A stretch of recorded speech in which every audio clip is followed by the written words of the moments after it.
Perfect. Yo, what's up, everybody? I am Thomas, Dope as Yola, whatever you want to call me. I'm with my co-host, Marty O'Neill. What's up, guys? What's up? We're back. Solo episode. It's Dope as Usual podcast. We're here to talk about life, drugs, problems, accomplishments, and everything in between. Today is a lot of everything in between. Some stories, some super sick updates. Let's get straight into it. Oh, before we start, like the video. If you're watching it, even if you're on your TV, it's free as hell. Just go like, it's the thumbs up. Like that video. YouTube has actually been nice to us the past couple weeks. I don't know if you noticed. They've been nice to us on the age restriction. We've been chilling. We've been hanging out. We're trying to do our best just to stay afloat on YouTube, you know, because they are, for a while there, we weren't doing great because, you know, we talked about it before. For a while, we were getting restricted as it uploads. And that's hard. So we're trying our best, guys. So thank you so much for hanging out with us. If you're not getting notification bell, just remember, 12:30 every single Monday. No notification bell necessary. 12:30 every Monday. We're going to be there, be in the chat, be hanging out, be talking to somebody, be talking about something. This is the Dope as Usual podcast. Let's get started. If you're part of the 4.5 million impressions of people coming in through Spotify this past month, welcome Light to bulb. the dopest podcast in the world. And thank you to Spotify. For actually caring. Exactly. I didn't know that was real. I had to look twice. That's real. Yeah, you texted me this morning. I'm like, really? It's going like crazy. Like 2 days ago, it was like 3.5 million impressions. Now it's at And 4.5. today It's like they weren't fucking around when they said that they were really going to push the show. So Spotify is actually helping us, man. They're not age restricting us. They're anything. They're putting us on the front of the window going, hey, watch this show. That's what they're doing for us right now. So thank you very much. All Spotify listeners appreciate you. And if it's Spotify, 100% uncensored. Not that I'm saying we censor stuff, but sometimes we can't put links in the description on certain platforms. Spotify's all in with us. So thank you very much to Spotify. We appreciate you. Also, before you get started, go follow our Instagram, over the screen, boom. Go follow our Twitter, over the screen, boom. And most important, and it's monetized, Dope as Usual podcast clips. The Dope as Usual podcast clips channel. Go check it out. Marty last week dropped 2 teasers. We're usually not ahead, all right? We're very busy. But we got the Ralph Barbosa episode done early. Marty released 2 clips before the episode was even out. Got a lot of views. fans like that. Monetized views, which is crazy. Also, real quick on what's on the YouTube topic. Yesterday was my 10 years since I made YouTube. 10 years ago yesterday, I made a YouTube account. Posted nothing till 2018, basically. I saw the graph. It just said 2013, flat blue line.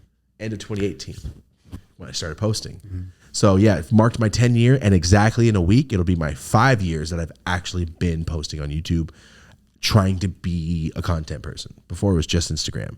So thank you guys for half a decade of following me on YouTube. Appreciate that. That is very awesome. I remember where I was sitting when I made the YouTube account at the Push Tree's house, or what I was doing, and I thought, YouTube. And then 10 years later to the day. Yeah, it seems a lot longer than 5 years. 5 years since I started. Hosting. 40 gram joint was 5 years ago. Exactly. Okay. That's when I was like, you know what? I'm going to try. Yeah. Here we are. So thank you guys so much. Took 5. Look at that. For everyone out there, it's been 11 years I've been doing Dope as Yola, basically. It took 5 years of already having a name and having a following, trying to make it to another platform. Then it took half a decade to build this platform. Then it took 2.5 years to build this platform. Everybody that's looking for like, yo, it needs to happen now. Make it your passion / hobby while you work. Then when this becomes a paycheck, quit your job. That's the only way it's going to work. You can't just be like, yo, I'm going to be an artist tomorrow. Like, it might work. And if it does, congratulations. 99.9% of us are not going to get like that. It took a long time to do this. All right. So for everyone out there and you're struggling, you're like, oh, it's not really working. Just keep trying. Push Trees didn't sell like crazy for every day. It takes a while. You didn't have every client. Once you do make it, now it's a whole new set of problems in maintaining that forever and keeping it going up. So it's not like it even stops there. I'm going to say this. I'm not trying to discourage anybody. I want to encourage. Getting started is the hardest thing. Not the hardest. It's so hard. Trying to maintain once you're there is harder than anything. Trying to maintain all this stuff was so much harder than just trying to make one thing work back then. The responsibilities of everything is just like this. Not going anywhere. Get it done. Like, shit. All right, let's get it done. So it's a lot harder to upkeep. When you're the straight A student and you're like, yo, I can't get less than straight A's now. Yeah, exactly. You know what I'm saying? Like, yo, your content's great. Well, I don't ever want you to say anything different. So I got to go harder every time. Shit. Okay. That's in the back of my mind every time we put anything out. Yeah. Every single time that we do anything, ever, always. Yeah. So let's get into this episode, guys. We're gonna talk a little bit. Let's. I got a little story, but let's talk on a little topic. One time I got deleted on this platform we're on, and Marty pulled the sprinting card or the race card for me and got it back. If you guys didn't, the reason I'm saying that is because of this.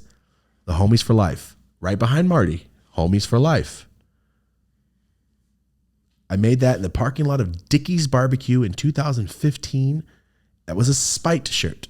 That's right after LRG did that bullshit to me. And somebody showed me a glimpse, and I got a glimpse of a piece of artwork. I'm like, a cartoon? They're doing cartoons?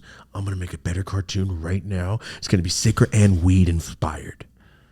That's a spite shirt. I didn't know it's a spite piece. That's a spite piece. I did it because I was like, fuck you.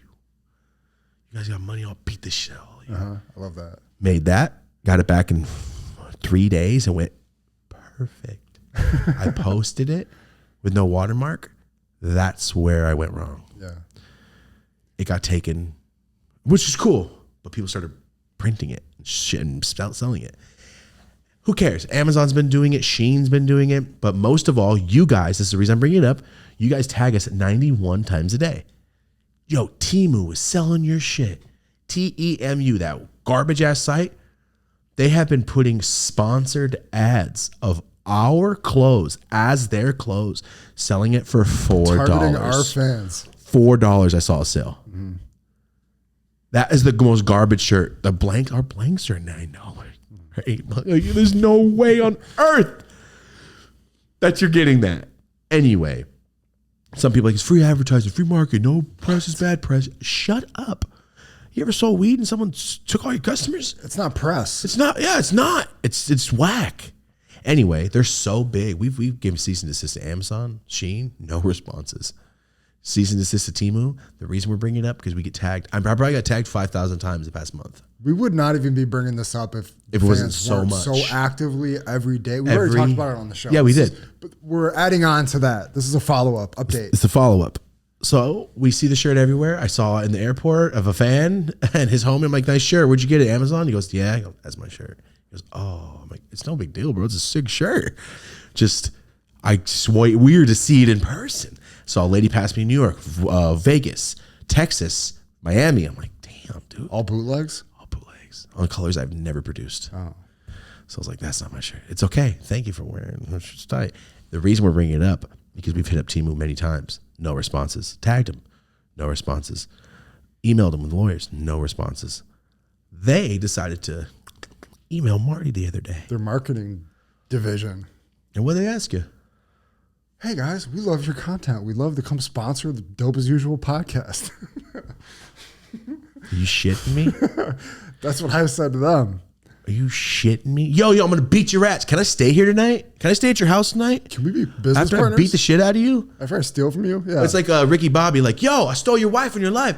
Doesn't mean we can't be friends still. That does mean, Cal. That means we can't be friends. Why?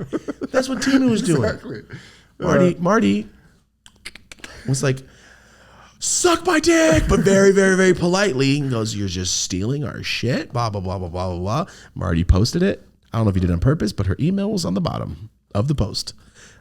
Oh, it was on purpose. Okay, never mind. Okay, all right. I see your face. Yeah, no. It was so I thought, first of all, I was fucking like, I got up, I'm reading this email first thing in the morning. I'm like, this can't be. This can't be real. You know, it's a real, like, an email you get when a brand reaches out to. It's also like Dylan Dan is being sponsored by Prime. Yeah. Right? Yeah. Now that we're talking about all type this of fighting shit. stuff. Yeah, exactly. Like, you guys are suing. You're stealing. Yeah. So, at first I reached out and just said, we've been trying to get a hold of you guys. Obviously, this is a trademark thing that we're actually like suing you over. I said, are you trolling us with this email? And then I think it was like, no response. 2 days went by, no response. And then I just followed up. Our friends at Forbes and New York Times are actually getting ready to write an article about this situation. Do you want to make a statement? Moments later, email back. Not moments later, probably an hour later. Big ass email back. Good God, we apologize. We couldn't apologize more. We've removed everything across the board for the Homies for Life shit off Temu. Good God, accept our apologies. And they took that shit down. Marty scared them straight. He got scared straight for some lady in China that runs Temu. Marty scared her at 6 a.m. over there. It was a little late here and shit. But I did also, I posted the screenshot of this outlandish email to the Instagram. And, you know, in between those two things happening, and it was possibly our most viewed story of all time. So if anybody out there happened to, you know, partake in standing up for us when we got a family-owned business here getting blatantly robbed. That's what I told them. You guys are stealing from a family-owned business. It's a registered trademark, bitch. Yeah, we've been trademarked. Yeah, so like, yeah, so now we're just trying to figure out how much money they made off that fucking thing. That was the last email. We would like to know exactly how many units, because it says units on Temu. It says 122,000 units have been sold. Even at $5, where's my $500,000? Yeah. I told you, if you get my money, I'll give you half of whatever the fuck they give me. I didn't even realize that you could know the sales all like that. It says it right on the site. 122,000 units sold. Even that, whether that's wholesale or not, I need that 400 to 500K from you. Obviously. The fuck? Yeah. I mean, I have these stuffed animals in my car. They're my mascot in the back seat. Mm-hmm. They stay strapped in all day. Like they're seriously in the back seat right now. It's two little homies for life. Don't try to fuck with us. Anyway, Marty really, he knows how to talk to motherfuckers. It was such a polite email, but at the end it was like this. Hey man, please give me that with a fucking knife. That's how you basically said it to him. Yeah. I'm not going to hurt you with this thing. That's how you did it to him. And they got so fucking violently scared. They were like, yo, sorry. Looked it up. It's gone off every fucking part of their site. They had it on 50 items. They were printing on dad hats, on shirts, on hats, on cups, on posters. Like, bro. It's a moral victory right at this point. And I just got a new lawyer, so. Amazon, Shein, Etsy. What's up, bitch? I just want, not even that, like, just kick me down. Kick me down like 80% of those profits. Yeah. Or I'll take 100 and go to court. But it's like they're also selling horrible quality. It's all dog shit, dude. Like that's the one I saw in the airport. It was rising up on the guy's stomach. It was a short blank. Sorry, we're over here talking about some bullshit. Here we go. Guys, let's move on. Shout out to Marty for crushing Temu. Temu, stop it. No more. Never again. And don't act like you're the good guy just because, oh, sorry, you caught us stealing and we'll stop now. Pat us on the back for you stopping. caught us stealing. Oh, man. I've gotten into so many arguments over that design from, there's some hood ass fools from the South I got into it from. They were selling it and they were just putting Biggie Smalls clothes on him. And at the end, after all the shit, after he's like, yo, blah, blah, blah, blah, blah, it's not your design. I don't care. I got off Google, blah, blah. Well, you know what? You know what they say? Great people make things greater. And I was like, bro, your clip art, a Band-Aid on the fucking Homies for Life's eye. It looks terrible. And at the end, I was like, you know what, man? I'm going to let you have this. You know why? Because you're wearing fake Versace shit in all of your pictures. You need to be cool.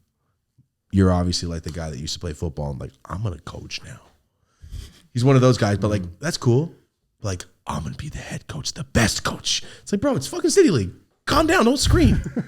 That's what I mean. Those guys that are like taking it to heart and fucking breaking down and shit. Uh-huh. He was one of those hood dudes from the South. Great people make things greater. You just made something okay. I was like, bro, you stole it. You loved it. Fucked it up. You bootlegged it. Yeah, you fucking stole it. Oh, man. Anyway. I'm going to bust in this little story. Not a little story. I know I've probably brushed on this before. But I have, it's good, it's lemon. I have some shit. Ready, guys? Tell you a little story. And this story is all about how I got my little lung infection and why I'm allergic to weed now. Every time I clean my bong out, I hear your voice in my head. Yeah, you can't do it, man. Mold. Gotta clean the bong out. Here we go. Story time. Here we go. This takes place in 20. No, never mind. I'm not gonna say any dates. What am I doing to myself?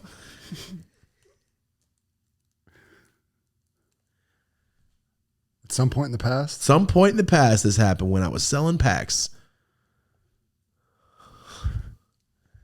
This story takes place sometime in the past. I was living in good old Merced, California, and I was getting these packs from called Woody Kush. It was one of my favorite strains. I was getting these packs.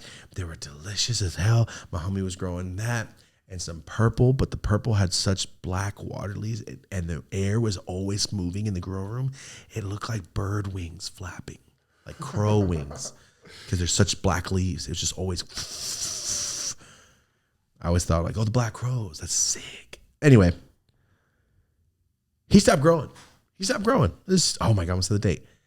In the past, I was selling mad packs, getting hella packs from this fool, and he was fronting me a lot because this is when John went missing too, the dealer. Mm-hmm. So he was fronting me a lot of packs because I was not balling at all. I was going to his house a lot. Getting packs. What's a lot? Like twice a week. Yeah, I'll just give him like 10 packs maybe. So good old bearded man. He was awesome, right? He's super cool. This is back when shit was very illegal still, and licenses were like a fairy tale.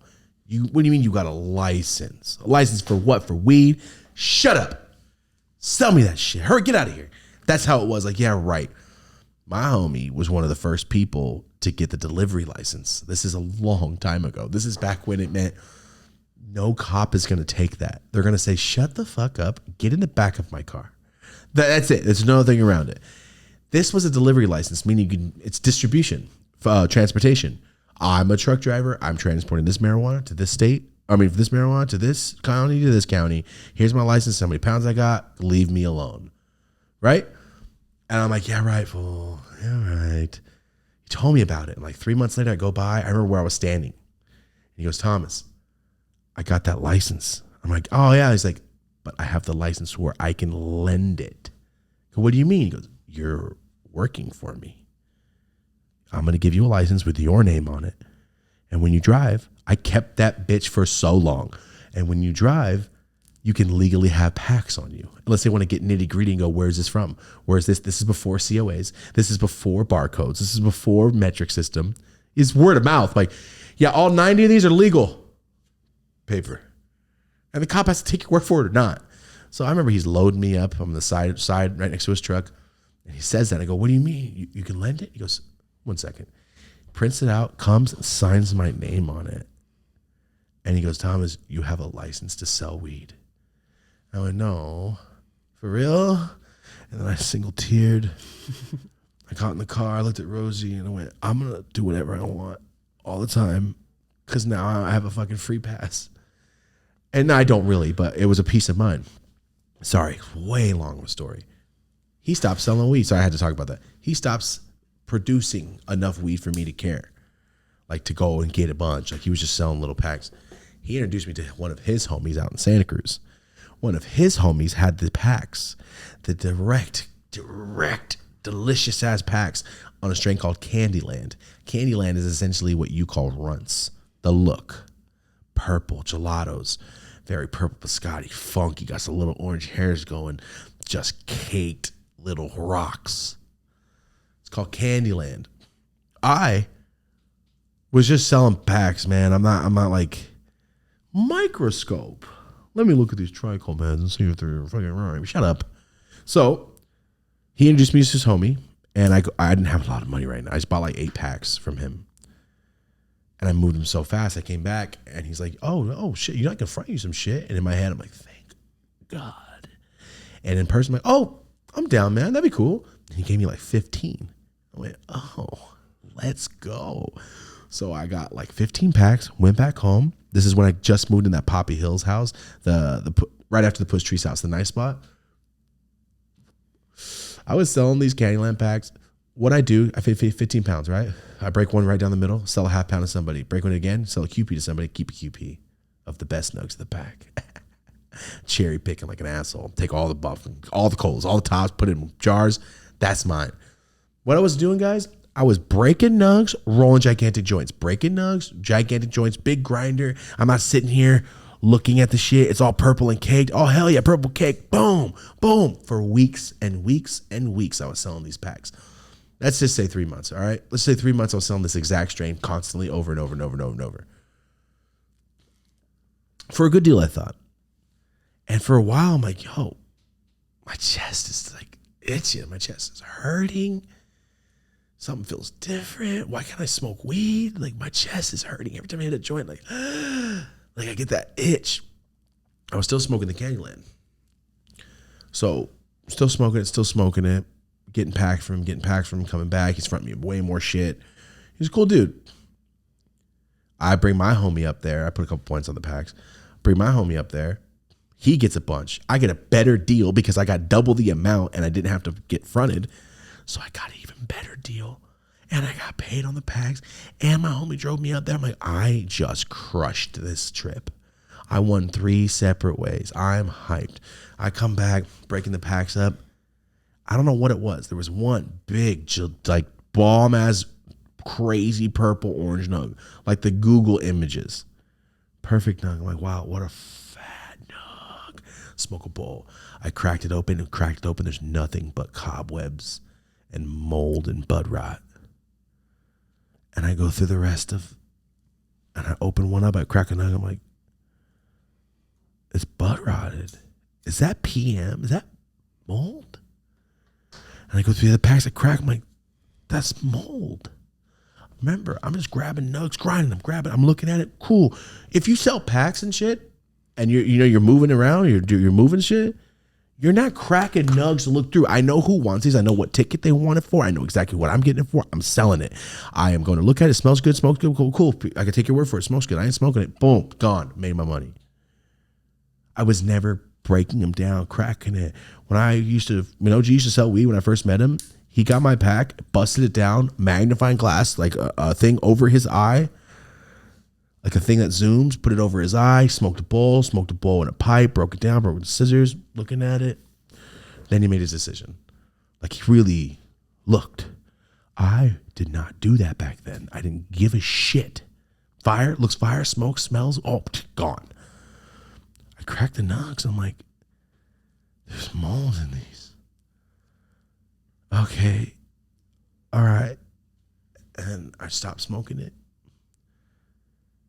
It's the person I told my homies, like, I don't care, bro. These are all gone. I'm like, take them. I felt bad. I'm like, just fucking take them, bro. I'm not taking the loss on these. Fuck this. Went back to my jars later. All the big nugs had bud rot in them. Mold in them. And I'm sitting there like, why does my chest hurt so bad? That's why my chest hurts so bad. So what happened? I stopped smoking for about a week and a half to 2, maybe 3 weeks. Didn't smoke at all. Came back, smoked some weed. I was okay. Hit that Candyland again just because I'm like, I gotta see. That's exactly what it was. I mean, it just instant hurt my throat, hurt my chest. Honestly, guys, I was smoking such fat joints. I'm like, damn, this joint's ripping. I'm dying. I was smoking monster zip joints every day. So I wasn't paying attention. So that's how I got the lung infection. Went to the doctor, got a lung infection. Right before that, the reason I moved in that house, my last house was built in 1908. There's black mold all over my house. I had no idea. Went to the doctor and he said they're essentially zits growing behind your nerves, behind your eyeball. So when you turn, that's why it hurts, because it's scraping against things that aren't supposed to be there. He's like, do you have any mold in your house? First thing he asked me, I'm like, yes, I do. So you need to move. This is going to get bad. Anyway, mold spores in my lungs. It was hot. I'd sit right in front of the air swamp cooler. I'd breathe in front of it, sucking in mold. Didn't know that. Getting in my eyes, all that shit. I thought it was the weed. I thought it was the dab. I stopped dabbing. So I get to the new spot, go to the doctor, like a lung infection. I was never the same. My lungs have not recovered. They are not bulletproof anymore. Certain strains, if it's not flushed right, hurts my chest. But like, I think this is good. It's a tester. It's like touching the water. Oh shit, that's just hot. That's me. I'm like, nah, bro, I'm sorry. This is yours. I'm good. Thank you though. I know right off the bat if I can smoke the weed because my chest and my throat will start itching. Anyway, not done. Another little piece of the story. My original homie, right? He still has packs and whatnot. The guy he hooked me up with that was selling me all these packs, I'm sure he didn't know it was bud rotted and mold. I'm sure. And if he did, he's an asshole. I'm sure he didn't know. I come to find out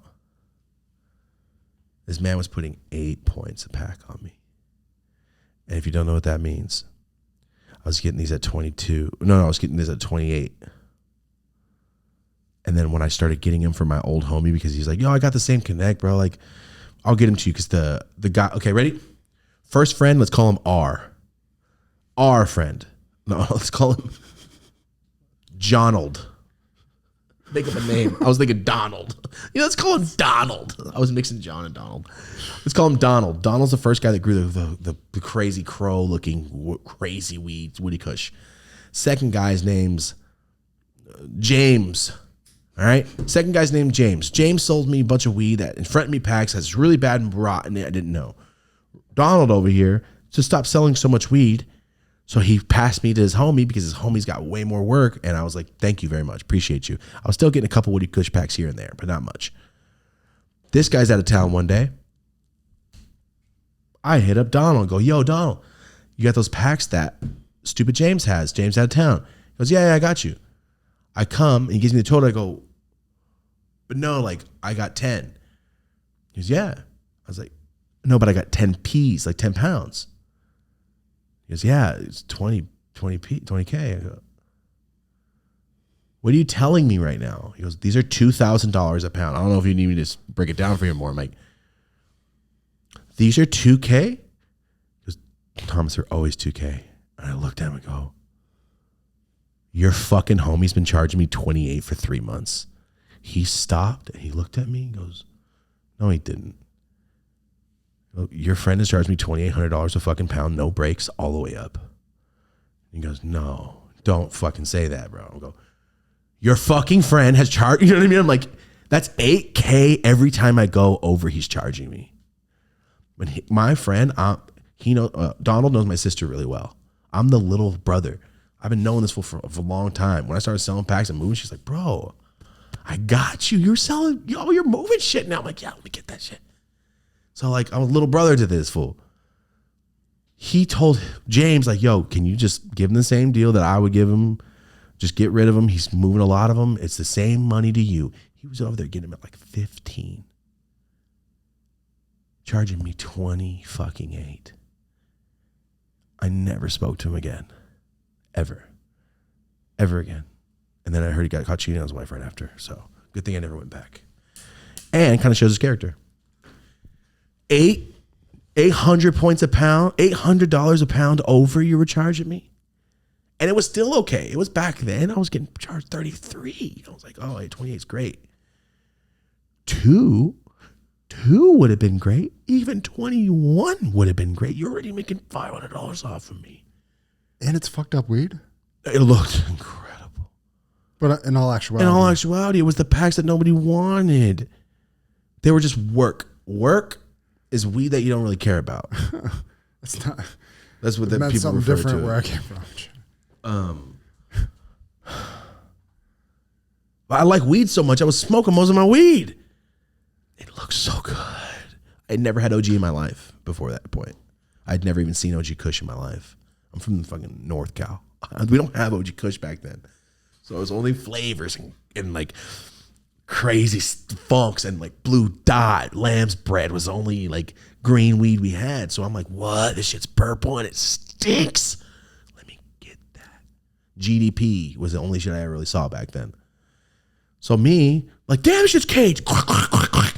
Seeing it all caked in the middle. No, that's PM. That's mold in there. It just looks like trichomes. That's why you have to pay attention. That's why you always see me crack my nugs. I crack all my nugs to just check. When I break it up for that's why I don't put nugs in grinders anymore. I crack them open, take the stem out so I can check it. Anyway, $800, and I was getting 10 to 20. 800 per pack at 10 is 8K. If I was getting a 20 pack, he was charging me $16,000 over what he was supposed to be charging me. Of course he wanted me to take more. Of course he wants to front me 20 P's. No worries, bro. I'll front you. What a little piece of shit. Thing is, he one time gave me this. He had this crazy ass Star Wars rig. It was a lightsaber made of glass, and you press a button and it goes lights up, makes noise, but it's a dab rig. He's like, yo, if you can sell this, I'm like, yeah, I'll try to sell it. Then that shit happened with his wife. I never talked to him again because I found out. And I texted him once to like, yo, I have your rig still. Never hit me back. I still have it. Oh, no shit. I still have his rig from in the past. Long time ago. I still have his rig from in the past. So even though he fucking played me, I was still trying to give his rig back. It's not mine. But over the course of 3 months. How much is it worth now? Probably like $4,000. Over the course of those months, going back twice a week, the man was making $25,000+ a month off me. That's fucked up. When he knew I was driving 2 hours each way, when he could have met me, or I could have just got it from my original homie and saved myself money. Are you kidding me? You got to feel bad at a point. Like, hey, I'm 800 over. You were already making 5. He was already making 5. Yeah. So essentially he's making $1,300 a pound. Sorry, guys. It shit bugs me still. It still aggravates the shit out of me. Done. Story done. Sorry. Was it kind of like underpriced? It was underpriced because it was like fucked up tainted weed, basically. No, they're massive growers. But they just have so much work. They're like, oh, this is Shreen's little brother. Fool, come on, man. I was just buying peas here and there because John disappeared. I'm like, I need someone that has more than 5 pounds. And I don't put myself out there. I don't talk to people. I'm not gonna let you know I sell weed. I'll know if I know you. That's it. I'm scared money don't make none. But I don't go to jail either. I'd rather just work. Fuck out of here. I still made money. Suck my dick. And yeah, that's what happened. All those trips on the 17, all those trips on Pacheco, all those times, man. The UFO story, that's one of them. You know what? I don't know when that date is. Maybe it was. Maybe it wasn't. Who's to know? I could be lying. In the past. We're just going to say this is in the past. Well, I can't wait till one day I'm like 40 years old and go, so let me really, what was it? In Greece, let me tell you about it, stud. That's how I feel. I'm just going to start walking. Well, I started selling packs and start singing Greece. You got to dress like Olivia Newton-John, not me. Marty? I already look like one of the fucking whites off Greece. One of the whites off Greece. Who's the? Oh, the blonde kid? The one that likes the girl goes, oh yeah, 15 minutes is all it takes? That kid? I know who you're talking about. I fit the description, yes. I know who you're talking about. All right. Still angry, but it's okay. Lungs are still bitch made. They are. The guy robbed me essentially and ruined my lungs, but also made me a snob. So is it ruining? I don't know. It definitely like peeled my mouth skin off, and now a new palate's out. Like you didn't flush that shit. Yeah. That's how I feel. Here we are. Here we are today, smoking some lemon. Taking a moment to talk about one of our sponsors, and this is Raw Papers. If you've been following me for any period of time, you know I have been smoking Raws for a very long time. They're 100% my go-to paper. I have been working with them for a long time and super stoked to say the official paper, the official sponsor of the Dope As Usual podcast. So right now, go ahead and check them out on Instagram. That's rawlife247. Go ahead and check out their website. That's rawthentic.com and rawgiving.com. For all wholesalers, go to HBI International. That's how you get everything into your shop, in your store. Because Raw does not sell customer to customer. They are only wholesale. You like small papers? You like wide papers? You like 5-foot papers? Do you like cones? Do you like organic cones? Do you like ultra thin cones? Do you like ultra thin organics? Do you like the crutches that are white, the brown ones? Do you want perforated? Do you want already rolled and sealed? Raw has an option for every single smoker out there. The smoker that's barely sipping on a joint with their coffee in the morning, or the fool like me smoking fucking 2-pound joints. Real quick, guys, I just wanted to show you this. I think it's really cool, right? Magnetic. Right here on the top, It's a baby rolling tray. This is all you need. The Arciano pack comes with a built-in tray, tips, papers, everything but the weed. And for everyone out there watching the Dope as Usual podcast, we appreciate you. And if you're smoking along with us, make sure it's a raw. What's up, guys? Taking a moment to talk about one of our sponsors, and this is Hamilton Devices. Before we continue, go to hamiltondevices.com. Use our code at checkout, Dope as Usual, 15% off of everything and anything. Free shipping over $75, 30-day money-back guarantee. This right here is called the Day Pipe. This is 100% herb pipe. Turn it, pack your pipe, turn it, pack your pipe. So you can just go like this. Come on. And it goes away. Hamilton Devices is here to blow your mind, get you high in new, innovative ways. And I will say, I have never seen this before. Oh, my mom's here. It's gone. The smoke's gone too because it's cylinder. Wow. Oh, Marty, you don't want to smoke that one? Try this weed.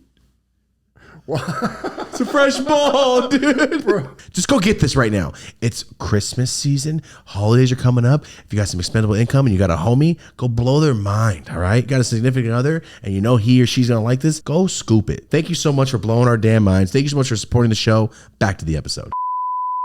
Now, how does that translate into this new world that you're about to get into? Which one? With the dopest. Oh, so the dopest, guys. TheDopestShop.com. As you know, we have a DopestShop.com. It's a brand. The Dopest Shop. We have HHC, HACP, THC Delta 9, hash rosin, all legal, all shipped to all 50 states. You guys have been seeing it. Since we started in December 17, 2021, I've had many diehard fans. I've had many diehard fans call me a piece of shit. That I'm a piece of shit because I started selling stuff that wasn't for the THCA market.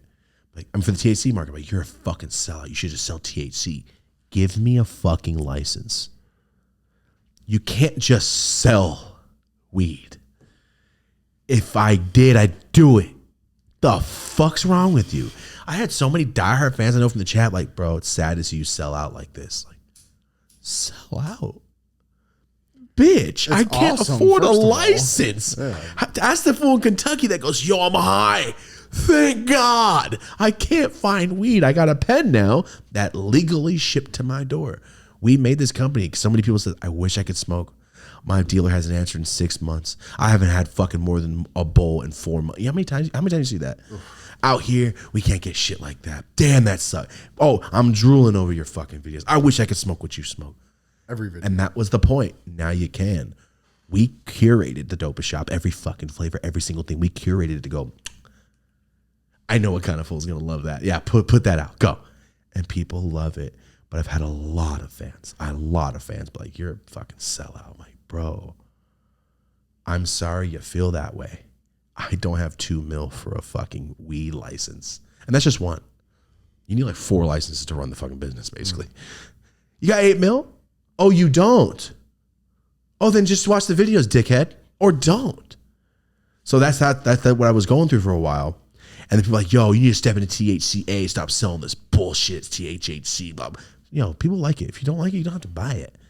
THCA, I've seen the flower. It looks like dog shit.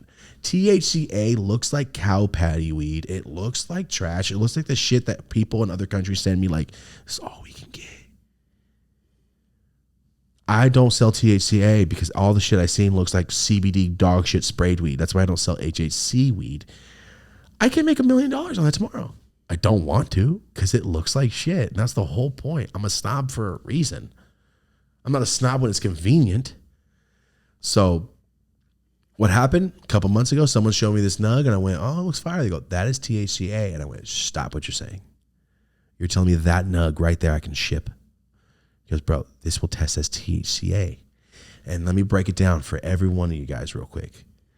If you're a scientist and you're going to get butthurt, just explain why I'm wrong or explain what I missed. You don't have to be a piece of shit about it. Just like anything else. Educate us. Don't bash us. Help us. So I've done my research and I've had the people at manufacturing give me a little breakdown. THCA. Are you ready what THCA is? And THC. THC is the weed. THC, right? Oh, by the way, our Mylars and everything don't get here until 5 p.m. So we have these in regular Ziplocs. Okay, so they're Star Wars Ziplocs, by the way. Okay, THCA. I'm going to walk you through this. Hey, Thomas, why do you have that zip of fire? I don't know.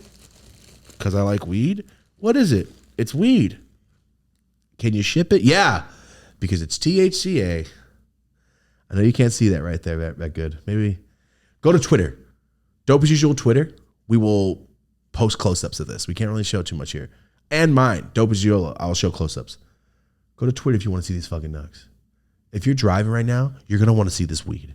This magazine, purple, caked, delicious, fire-ass, stupid-ass weed. Why does it look so good? Because it's weed. So THCA, guys. Go to any grow room you've ever been. Oh, we're 3 weeks out. We're going to chop in 3 weeks. And, be able to smoke it a couple weeks after that. Great. That's how weed works. But what about THCA? Well, THCA, let's go into this grow room. Let's chop it down a little early. Give us a week or two early. Let's chop it down. But the second we chop it down, we put it in a cold room. Why? Because it preserves the terps. It preserves the heads. It doesn't sweat. It doesn't ripen, is like the way you call it. You ever see that when they ship tomatoes, they're green? They get to the store, they're red because they're ripening, essentially. You know what I'm saying? Like, that's what's happening. So with THCA, this is what I'm trying to describe it. Chop it down a little early. Go test it. When you test it, it's going to test THCA. It will not test THC. THC you cannot ship. It's not federally legal. THCA is federally legal. Why? It's not psychoactive. It does not get you high. THC is psychoactive. That's why it's illegal. THCA, you test it, boom, it passed. Wow, THCA. But the second you let it out of the cold, it starts to ripen. What does that mean by ripen? It starts to mature. And what happens once I can roll up this THCA right now, roll it up in a joint. Here it is. As long as it, actually, here it is. This is a THCA joint. This is the lemon cherry gelato I just rolled. This is THCA, legal. The second I light this, it combusts and turns into THC, which is psychoactive. What I'm saying is I can ship all of our packs to you as THCA. Whenever you feel like smoking it, it'll turn to THC. What I'm saying is I can legally ship weed. Like a single tear moments. Yesterday we had all our samples come in. All 15 of our pounds shipped to our door legally. Not just like, oh, cool pack. Turkey bags. We had turkey bags shipped to us. Okay. I'm trying to wrap your head around this. This week, we'll show close-ups. This is fire. It's purple. What does it smell like? Straight gelato? Lemon cherry? Tastes and smells like lemon cherry. Why? Because it's just from a grow. It's weed. It was in a grow. It was on your Instagram, your favorite grower's Instagram a couple weeks ago. It's just a legal loophole that people have been using for years, and now people are just growing fire versions. I'm with it. I did a THCA video 5 years ago on my channel with Baby, my homie Baby. 5 years ago, I did a THCA video. I've known about THCA for a long time. I used to smoke a shitload of the hash or of the concentrate. It's not like I'm new. I knew about this for years. I just don't want to sell dog shit. Now that it looks like this, smells like this, smokes like this, breaks up like this, and it's just weed, count me in. So this is what, the 30th this drops on? Tomorrow, Halloween day. Tomorrow on Halloween, we will be shipping packs across the country. Eighths, quarters, half ounces, zips, QPs, half Ps, pounds. I can legally ship you a quarter pound of fucking fire. And it's not like you're going to get it and go, this is diet weed. You're going to get it and single tear because it's just weed, bro. Your face was shocked. I know. It was shocking. I would have never thought twice about it if you didn't say it was the sampling. I showed Justin Boyd. He goes, that looks fire. I go, yeah, it's THCA, fool. He goes, no, it's not. I'm like, that is THCA. Like, this is going to be legal. All of our bags come in tonight. I film a video tomorrow for all of it with John. This is next week. This is going out next week. Well, in this episode, drops tomorrow. Halloween, go to thedopestshop.com. So, legally, and don't worry, it all comes with COAs, testing, and legalities. We're not going to just ship a zip in a bag. It's going to have the legality paperwork. Don't worry, we're looking out for you too, all right? This shows up on a piss test? It's weed. Yeah. It's just weed. It's just weed, guys. 100% piss test. You will, It's just like smoke a joint. So, do we know what strains we're be coming cautious. I don't want to say them all yet. We got, let me just keep it. You will see tomorrow. All right. We'll be posting. I just don't want to say it because I'm not sure if we're dropping every one of them tomorrow or we're going to wait a couple of days, drop another one, wait a couple of days, drop another. I'm not sure. Like we're rolling the plan out later. But October 31st, Halloween day, thedopeshop.com. If you don't like pens, you don't like any of that, totally cool. Do you like weed? I do. It's crazy. Also, I had a bunch of people today. Fuck THCA. HAC is the only way. You're never going to win. You're never going to win. You can't please everybody, bro. You just can't. But one other thing I'd like to say you have a favorite grower and that fool has a proprietary strain. Let's just say a random grower, right? Say pick your favorite grower on Instagram. They're a strain that they're known for. We can now go to that grower and say, hey, we want to sell your stuff in the dopest shop bags. And like, I don't want to sell that. Oh, you don't want to be able to get everyone in the country to be able to try your weed with your name, stamp of approval, your genetics from your cut, from your grow. You trimmed it. All you did was cut it early, test it, and gave it to us. That's what's going on. Okay, enough of that. But that's what's going on, guys. Dropping tomorrow, Halloween day, thedopestshop.com. I've never thought I'd be able to ship you guys weed. Here we are. Full circle. After Jeezy came, I stopped caring about the trapping things like real estate. I'm like, I'm going to get into real estate. And then John FaceTimed me yesterday. Like, fuck real estate. I'm going to go sell packs again. I don't know why I feel like a little. You remember in The Grinch when he gets a heartbeat? Yeah. That's how I feel. Like I just got a spurt of like. Your inner hustler started beating again. That's how I feel, like Homer. Yeah.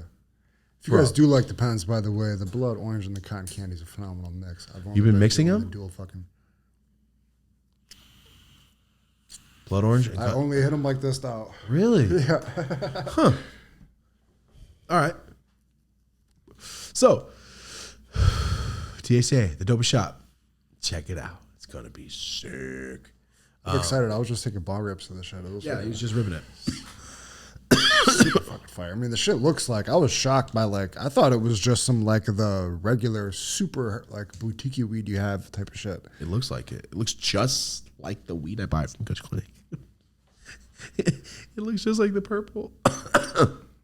Okay, let's move on. Marty, up next on our notes, assault rifle ban lifted. So apparently, I have no idea.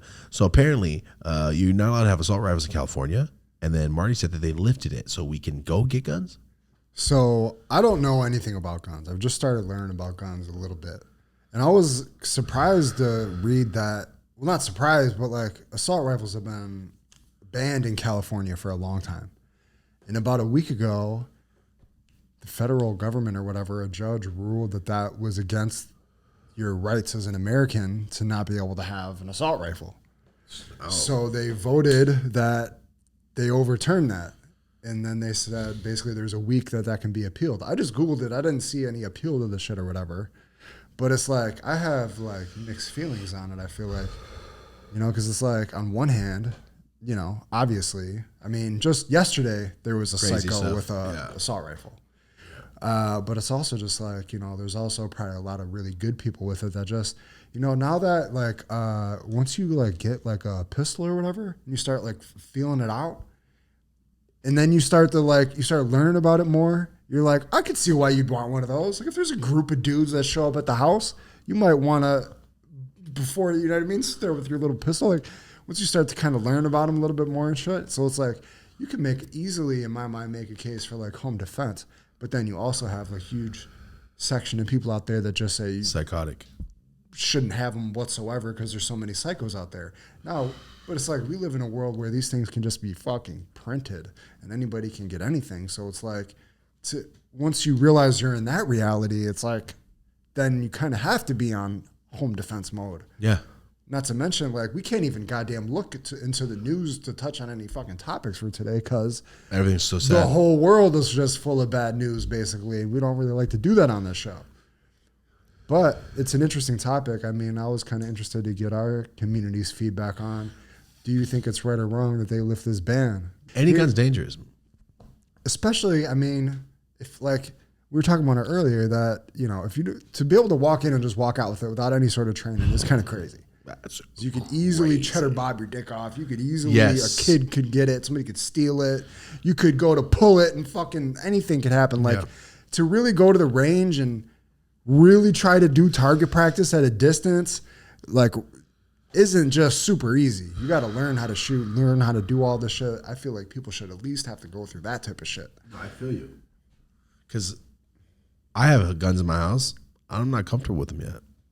That's why I don't mess around unless I need them. I'm not going to go touch it. I'm not going to go look at it. I'm not going to go load it. When I need it, I have my clips ready to go. All my shit's ready, sitting right by my gun. Don't try to rob me. Sorry. Don't come in my house. I have the height. I have the height advantage for my room. I will shoot you in the top of the head. We're already talking about installing the American Gladiator tennis ball gun for when people walk in. Yeah, tennis gun right when people walk in. Sick. Right when they come to the show. Thanks, guys. Smack fools in the eyes. Hey, Jack Black. That's fucked up. Yeah, no. I keep my.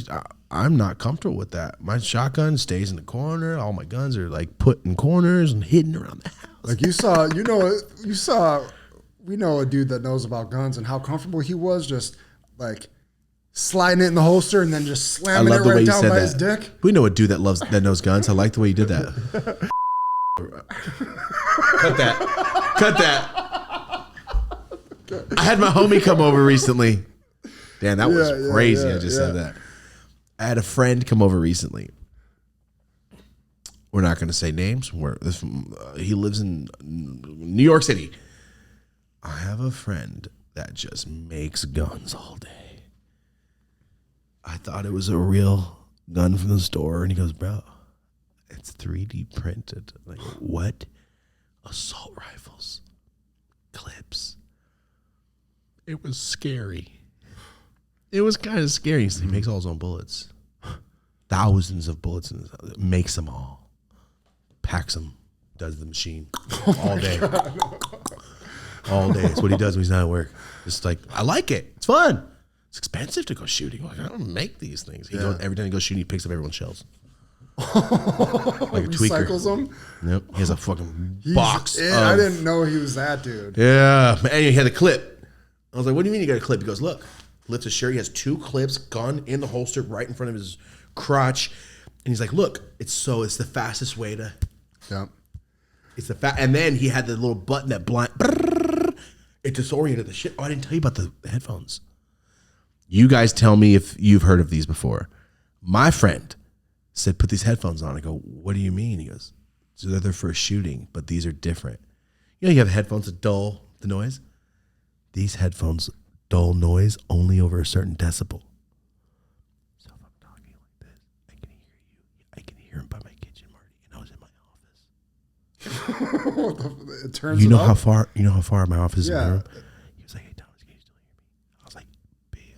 I was like, damn, I keep almost saying his name. And I was like, are you fucking kidding me? I can hear him going, I bet you can still hear me right now. Now imagine if a guy broke into your house and you're like, oh, I know exactly where he's at. Lights go off. He's dead.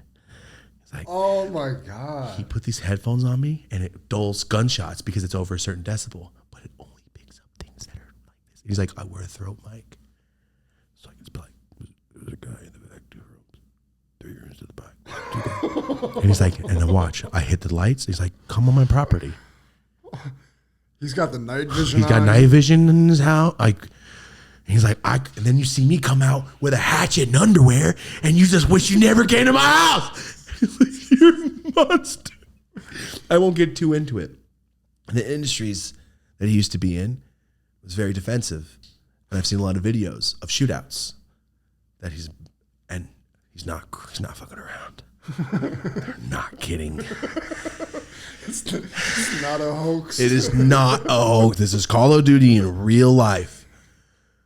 These fools are crazy. Military people are wild. Okay, I was gonna ask. He has a military background. Yeah, military people are in summer wild, especially when they're like, I'm coherent. I just know how to kill you. Like, I enjoy this shit. I live. He loves it. I wish somebody would come in my property. The way he was like, Jesus Christ, I gotta kill switch for all my electricity in my room. He was like shaking like when dog's about to eat. He's like, yeah, they just come out fucking. Yeah. Because people try to break in properties all the time. There's tweakers everywhere. So he's just one of those guys like, welcome to my house. As he fucking, everything goes red and all the burglars are just screaming. He's basically Jigsaw. Fucked up and entered that game. Yeah. But it's like, you know, there's like wishful thinking. Like a lot of people, I feel like it's just like you want to hope that nothing, emergencies. Yeah, hope it never happens. But if it does, I feel sorry for your parents, bro, because I'm going to shoot you right in the face. It's over. I'm not going to let it, nothing. Nope. Unless you go, I need help. I'm not going to, that's the only way I'm not going to shoot you if you run into my house. If you're running from a human that's trying to kill you or something, like, all right, bro, I'll shoot that guy for you. Don't try to use that one, though. Yeah. But other than that, no. I'm saying that's the only way is like, oh, you're not here to kill me? Get on the ground, fool. Call the cops. You know what I mean? Other than that, no, there's no reason for you to be in my house at night. Yeah. And if you're a dude with a family, I mean, when the shit cracks off, all that's going to happen is everybody's just going to look at you. In reality, like, you got to be ready for that. So it's like, it's people, you know, might call you might feel like a fucking psycho, but it's like at the same time, the world is fucking crazy. I've been trying to explain this shit to my kids. You know, it's like, we're so lucky to live where we do and just be able to live how we live. But at the same time, like, be careful. I love that you live next to cops, though. Yeah. Your street's pretty locked down, man. It literally is like a fucking. I have a DEA agent 4 houses from my house with his cars outside. So fools know, like, oh yeah, I'm not going to rob this neighborhood. We had I forgot about this actually. The one morning we had some fucking creep call April. It was like 6 a.m. from like a block number and just call. These long ass, super long, creepy voicemails about realtors and about just creepy ass shit, you know? And it was like blocked. What? But then she did, it had happened. I was like dropping the kids off. I was running around doing the morning shit. She did this trap phone app. It's called something. To get the number. Yeah, and you can get the number. And she did that. And apparently, I don't know if it notifies the person or whatever, but when she did that, the dude stopped fucking calling. But then we turned around and I went into fucking full, I'm going to kill this guy mode.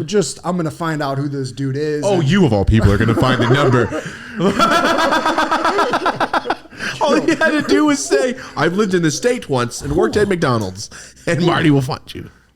I almost want to fucking find you. I'm really, it's called skip tracing. I'm real good at fucking skip tracing. If I get any little bit of info, I can not only find out like, you know, I can find out a lot of information usually. And I'm talking about just with free shit that's on the internet.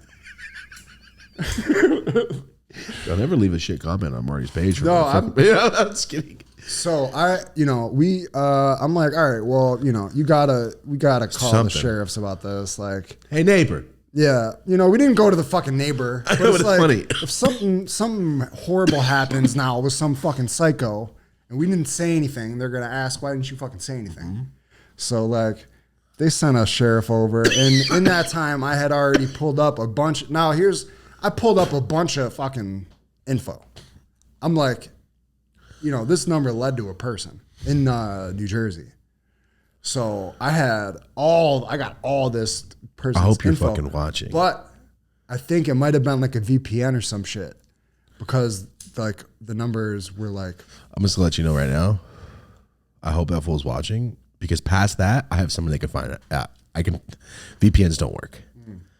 If you really want to know, I know exactly where some of you fools live. Yeah, exactly. And I have let them know sometimes. Like, oh yeah, so and so from something. Oh, you don't want to say anything anymore. Okay, cool. Go back to your life. That's all I got to say. Like, just be nice to me. But this was like a quick, stupid little fucking weird So situation. went to New Jersey. So yeah, the cop. So first of all, in Orange County, we don't have like police where I live. We just have the sheriff. That's it. Oh, yes. I was like, what the fuck are you talking about? So bro? like, yeah, and I mean, but anyway, yeah, the dude came over. I gave him all this information and shit just to put this shit on record, and he was like, oh, he knew. Such and such lives next door. Such and such lives across the street over here. Like all his superiors live on. Oh, this he already fucking knew. street. Oh, okay. Oh, you found his info. Guy. Jesus Christ, thanks. Thanks, Marty Wick. And his wife and his mom and his job and then where he used to live and where he drives and all this other type of shit. Social media. I didn't know that. Yo, you're not gonna get away with shit. Nobody. The guy that hacked push trees got your face, buddy. That was the wolf. Let's talk that was about not that. Me. Let's talk about that. I forgot about that. Push trees Instagram got hacked on September 27th. Just got hacked. Password logged out. Then the bio said, whoever owns this page should DM this. As like, you want your page back? Let's talk. Ransomed our page for 3 hours. I was going to the back dark. So I was like, bro, you know what? I needed a fresh start. Perfect. Start a new page. I'm like, you know what? Keep it. Fuck Every you. time you get deleted, a disc fucking bulges. Oh, man. No, I got deleted way more than that. I was thinking, really? No. So, this, I have, as far as we'll say, I have people that know computers also. So, I talked to this said friend and go, hey, this happened. And he goes, give me a minute. He hits me back, goes, hey, follow these steps. We're going to get you in. You can change all the stuff. He's in right now. He's actively messing around. He was DMing a shitload of people from our DMs, trying to get addresses saying, you won this. You won this. You won this. Send your address. You won this. Oh, God. Trying to get their addresses? Yeah. Why? Probably to try to scam them and do something. I don't know what scammers do. Anyway, get this. We get back in, and right when we get back in, Rosie's like, I'm back in. I'm like, change the password, change the email password, change everything right now. It says, are you sure you want to delete the account? Kept popping up. The guy was trying to delete the entire account because we got back in. Like, not just like, yo, I hacked you, you got back in, all right. No, he tried to delete it because we got back in. What a bad person. Like, I get stealing. Yeah. But deleting everything I've worked for because you can't keep it is crazy. It's like you robbed me and you still shot me afterwards. Thank you. What the fuck? Yo, here, man, I don't want no trouble. All right, thanks, man. Bah! Like, what the fuck? What was the point? I should have fought you. Anyway, my guy hits me up. He goes, found your page. After we get in, he goes, it's on a dark web website. I won't say where. He's like, dark web, blah, blah, blah. 6 minutes ago. Showed me everything. I'm like, already? I'm like, how much do you want to sell it for? He's like, only $3,500. What? It's almost at 150,000 real followers. $3,500 all you wanted? That's it? So I was going to DM that page that said you should DM this and go, hey, eat a dick. But I didn't want this hacker to go, oh, all right. You know what I'm saying? Because I don't know how he got in. We didn't click no links. I was like, I'm just going to leave it alone. So the other day, I was on my Push Trees page and I archived a picture. I'm like, I don't really like this picture too much. Archive it. I was like, what have we archived before? Clicked archive. And 7 pictures in a row pop up. I'm like, what is this? Who was this?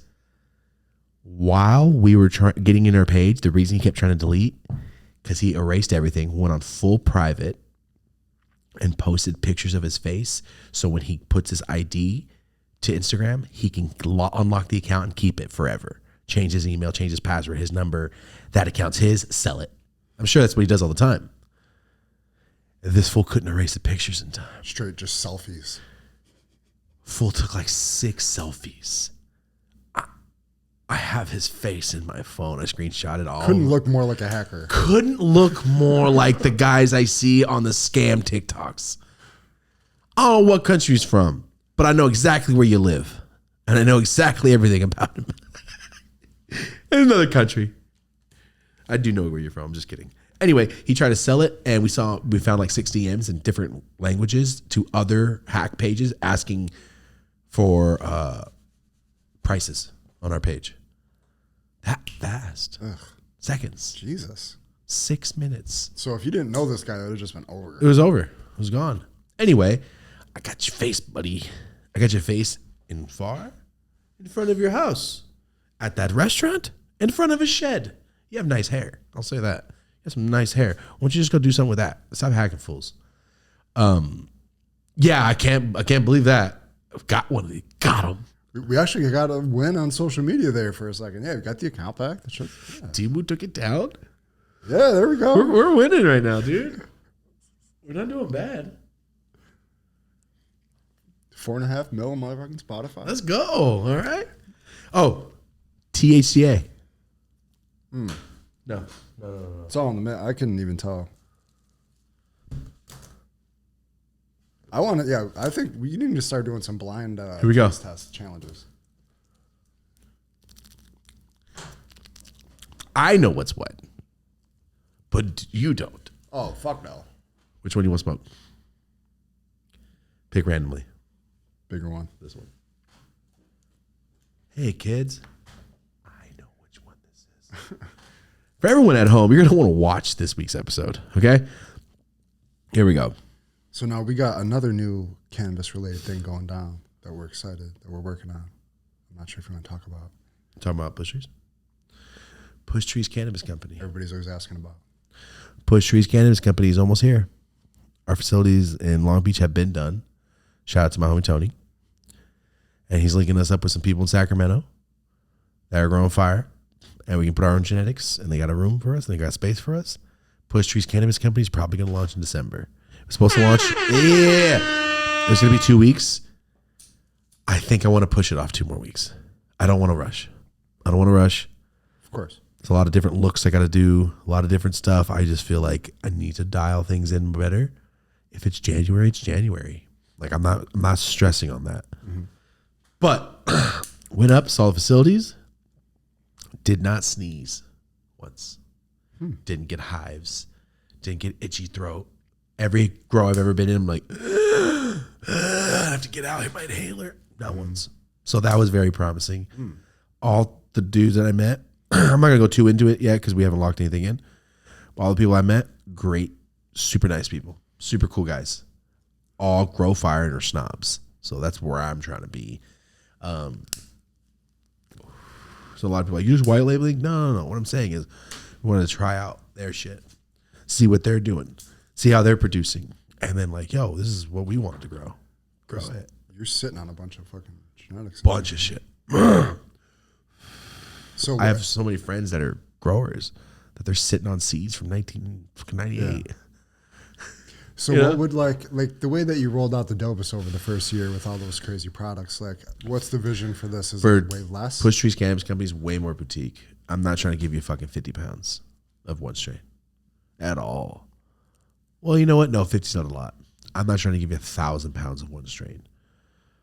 I don't want you to go like, oh yeah, this is they always got the gelato this. Yeah, that's the gelato this. I don't need it. They always have it. I don't want anybody to ever say that. I want them to go, oh, I gotta try that one. And we make content. Like we're gonna make some sick content for our own. It's our own shit. Can't wait. Yeah, we're working on the look of it now. I really fucking like it. I've been having a lot of fun. I've been getting back into my fucking drastic graphic shit these past couple weeks. Oil ring already? Just lit this bitch. Here you go. Boom. Push Trees Cannabis Company coming very, very, very soon. THCA from the Dopa Shop drops tomorrow after this episode. We're getting close. We're getting there. The re-up shop, the re-up store, we move warehouses next week. This is it. What? This is the THCA one. How'd you know? I recognized it from the bong smell? rip. Yeah, Oh, from the bong rip. It's got like a... What? It's got a what? I knew that was the THCA from the beginning, but you see the oil ring going. It's not like a fruit. It's like a... Marty, you're getting better at this. It's got a little fruit kick on the exhale that I recognized. It's like unique to it. It's lemon cherry. Yeah, I didn't want to say lemon and not have it be a lemon. It's lemon cherry gelato. That's right. Yeah. Smells and looks like any other lemon cherry I've ever seen. Look at the ash. It's burning good. I am so excited. Just weed. It's just weed, dude. Like this is it. This is it. And for all the snobs, like, yo, my shit's fire. My shit's better. I got strains better than our THCA too. The fuck? That's not what we're saying here. We're saying, wait, you can get good weed shipped to the door. Where? That's what this is for. Of course, you could probably find a more fire lemon cherry gelato than the one we. Hey, this dickhead. is for the plugless. Not even that. Like, I can ship this to my sister. Go, Shereen, don't buy the weed anymore. Mom, you want some weed? I'll ship it to you. Don't worry. Don't worry. It's just weed. Yeah. Oh, God. Legally. Hey, your homies in Buffalo. Yo, we got some new shit. Here, try this out. Oh, God. Legally. The subscription model would be crazy. This is going in the Hella High Club box for sure. We'll see. We might have fat hash hole donuts. We'll see. Oh, shit. I didn't think about that. Pre-rolled fat joints. Is all Why not? not? Is the packaging all done for it? Almost. Yes, it's done. Yeah, it's done. Just for the strains we have coming up for this first drop. It's going to be a Mylar? We're doing Mylars, yeah. We were thinking, what's going to look the best? I think Mylars is going to be cool when you get it in the mail and go, Yes. all right, for real? You're looking and go, wait, you're not lying to me. I can't wait for you guys to see the shit in person. We got to go do the Pepsi challenge. We got to go out on Venice, go, yo, which weed do you like better? Give them one fire ass strain from the dispensary and a fucking fire strain we got and go, boom, taste test, what you like better? That's what we're doing. That's what we're doing, guys. That's the other video. Tomorrow we go, me and John, I mean, we got like 25, 30 pounds in turkey bags in John's office. Damn. All legal. We just got them so we could see them. That's like the sampler? Like, Yeah, I mean, they're going to go to the facility so they can use it, but like, what? We just that's different than sorry. Not all in turkey bags. There's hundreds of samples of different strains.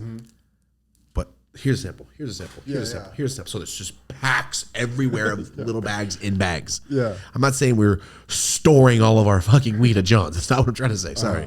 Sounds crazy. But we have so many like Mylars, like 35 Mylars of OG, and then they're all just fill bags. So we have bags with bags in them, all in John's office. We have I'll say it. We got a Venom OG. Smoked it last night. Not there. It's not there. I mean, we could sell it tomorrow and people will love it. It's not what I want from Venom. It's not a cash grab. We really want you guys to like this, and we're putting our name on it, just like anything. That's why the dopest took so fucking long to make each project. It's like 4 months. You guys saw the last video, the taste testing video on the Dope Jello channel? That's exactly how we do everything. All right, we've gone through like 70 varieties of one flavor. But no, that's not it. That's not it. That's not it. Nope. There's something there. There's this. There's that. There's a lemon. There's a lot. There's a lot. Like, it's crazy. If you watch the last video, you edited it. I crush it. I fucking nailed those flavors. Oh yeah. How many times like there's this in it, huh? Yeah, that was Yes, cool there is. being able to. So is what he's saying that they take like, because I had to look this up more. All fruits and vegetables basically have terpenes. You have to mimic that. A lot of it's mimicked, but a lot of it's natural. Cannabis terps we can't do because it's cannabis. We can't ship that. But we can do cannabis terps. Tastes just like fucking OG Kush. So that's how they do it. So yes, like, that's how a lot of people do it. Gotcha. For distillate pens. Live resin pens is just the shit you dab, put into a pen. Distillate is made into that liquid that you see, and then you add terpenes. We had an HAC flavor called Naked. the first drop, because we wanted to see if people wanted shit with no terps. That was one of the worst flavors of anything I've ever had in my body. Like drinking, eating, smoking, that was one of the worst things I've ever tasted in my life. A terpless cart. Terpless HHC cart. It just tastes like distillate. Any distillate with no terps tastes like shit to me. I can taste the heat from when they cook the shit off. Like I taste everything in it, bro. This joint is smoking well, Marty. Yo, everybody out here. I just want to say thank you so much. All right. And also, Marty, there's so many things we can do. Hey, Benny, Buffalado, times the dopest. Come on. Legally ship that shit. What? Yes. DDG came and goes, oh, I don't smoke pens, man. I'm like, oh, here's some edibles. Like, I don't really, I'll just try them on a rainy day. Yeah, that's now it's like, yo, DDG, here's a half P of our new flavor. Take it. Fans are gonna be fucking so excited walking out of here with that shit. Like, Okay, I'll say it. John and I are gonna take the Lambo. No, it's not enough room. We play. Never mind. John and I are probably gonna take the Sprinter. Take about 20 Ps, and we're gonna hand it out in LA. Damn. All dopest. We're just gonna go nuts and stop by every bar I can think of, because every bar you got to be 21. That's how I can get the ages out of there. Not worry about our like. You just gave weed to a 19-year-old. Like fuck. Just go to a bar and go, hey, bouncer, you like weed? Can I walk in and give weed to every single fucking person in here? If they don't want it, you can keep their weed. Go for it, bro. It's exactly what they're going to fucking say. And if you don't like weed, sell it. Do you want $600 is what I'm asking you? Basically. Yeah. Like, here's this dude, these fucking 4 ounces, man. You just gotta stand outside the front of the bar. Yeah. Here you go. Yeah, exactly. Here you go. That's what I'm going to do. That's our plan. I love that. Yeah, you should do it on Halloween. No, it's too many kids out. At the bar. Sorry. Yeah, you're right. And plus, no, this is too close. Oh, yeah. I would like to. The first drop, I think it's going to be gone. So, like, I don't think we can give away anything right now. And remember, this is real weed. We got to wait 3 months to grow more shit. I mean, it's on a cycle. Like, every 2 weeks they're cropping. I get it. But, like, it's growing weed. We can't just go, more. Like, you got to wait for plants to grow. It's real weed. I never thought in my life I'm going to go take out a billboard in Merced just to fucking do it. THCA, thedopeshop.com, me like this. I like to have GB on you and GB. Yeah, on the other side. Like Step Brothers? Yeah. I was going to do it to do it. Fuck, I'm telling you, we still need to do the podcast one. I just don't know where we're going to do it. We need to. That'd be cool. That's part of an overall, like, I think it's just fun for me and you. Forward advertisement push we need to make in the new year. Yeah. Oh, go get in front of people. Stay there. When we first started our first season, this was the logo, right? And I forgot until Marty said it today. This is just Pineapple Express. Remember their half face? That's why we did this. This is the first season, but look. Sick. Big ass print. Sick ass canvas. Let's go. Yo, that's hard. Going in the office/studio. That shit's hard. Yeah. I like that. We need more new fresh prints. Fresh prints. Wait, that's Justin Boyd's name on Instagram. Like, why have I heard Fresh Prince? I never really got the correlation that it's Fresh Prince. Wow. Well, wow, I feel real dumb. I've known that man for a decade. I've never put that together. But Will Smith pre 2015. Yeah. Post 2015 Will Smith? I don't know, man. Bro. It's like, bro. It's like Norbit. You said you were fucking legend, bro. Can you? You play Muhammad Ali, Will Smith. Step it up. Go bang the shit out of some bitch. Please. And let the sex tape come out so you look dope as shit. Something. Something. Go bang Halle Berry. and make it known. Go bang. What's her name? Come on, Craig. Love with her on Friday. Nia Long. Yeah. Go bang Nia Long for the culture. PSA, Or Will Smith. who was married to Tupac? Faith Evans. Yeah. Go bang Faith Evans. Biggie No, that was Biggie Smalls. Smalls. Who's with Tupac though? Who's his girlfriend? Jada Pinkett Smith. Oh fuck. Hey, go bang Jada Pinkett.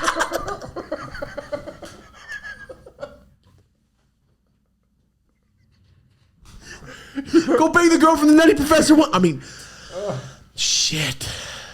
What about that girl from Nutty Professor 1? She was pretty. Like, I already did that. Yeah. Nobody got mad at Dave Chappelle for coming at it, talking about the shit back then. Yo. Dude,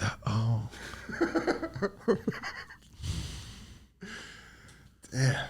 And please don't get upset. All these people like, that's my family member. This is a joke. This is just a joke. Like Tupac, don't be saying dumb. We love Tupac. It's like his favorite dude besides DMX, fool. But we can make some funny jokes. Because that is funny. With Will Smith 30 years later, how can I get back at him? Lil Kim! You know what I mean? Like there's got to be something he can think of. Will Smith is still tight. Jada Pinkett Smith, I don't care. I never want her to talk. I don't never want to interview that woman anyway. Doesn't seem like it would be too much fun. No, she seems so mean. Will's always been one of my favorite people, though, and I love Will don't Smith. like seeing him all just embarrassed and like out of sorts like this. You know what's crazy? I have no idea what's going on. I only heard that Jada Pinkett Smith was being mean to Will Smith in an interview. I saw a screenshot. I haven't heard a word. I don't know what's going on with the Tupac stuff in her.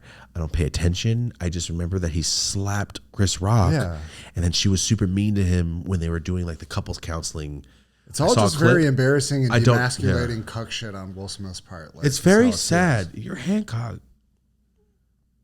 Go bang Charlize Theron. You can't be somebody. Take your fucking picture, Will Smith. We can't be doing this. Go dunk on someone, Will Smith. That's the only way you're going to get it back.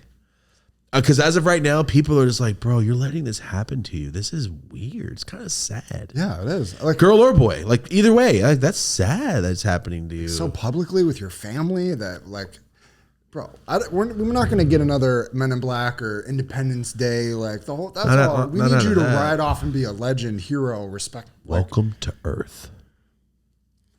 That's what I always say when I think of him punching the alien. Yeah. You punched a fucking alien in the head. Come on. Said, welcome to Earth. You're in West Philadelphia, born and raised. Come on. The playground was where I spent most of my days. Fuck! Sorry, I'm only thinking of this. I feel like he's being like manipulated or some shit. Or maybe you meet Will Smith and you like all makes sense. I don't know. Or maybe he's in a get out moment. Could be. And someone's controlling his body like in Men in Black. Little dude in there. It's Hasbullah. The little guy. Controlling Will Smith inside. Jada Pinkett Smith with the fucking flashy thing. Thank you. Don't you just flashy thing me. Don't flashy thing me.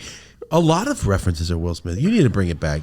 And then once you bring it back, you sit down right there at that table, sir. You need to talk. You sit down. We need to have a conversation. We need to have a one-on-one basketball game. And I'm going to end the show by playing Summertime. And we're all just going to go out like this. I'll Summertime. walk off into the sunset. Nice. All backwards walking the sunset. Just so there's some contrast. This is the back of three dudes. But we're dressed like crisscross, so it kind of looks like we're walking forward. Yo, sometimes the show, it just has a mind of its own.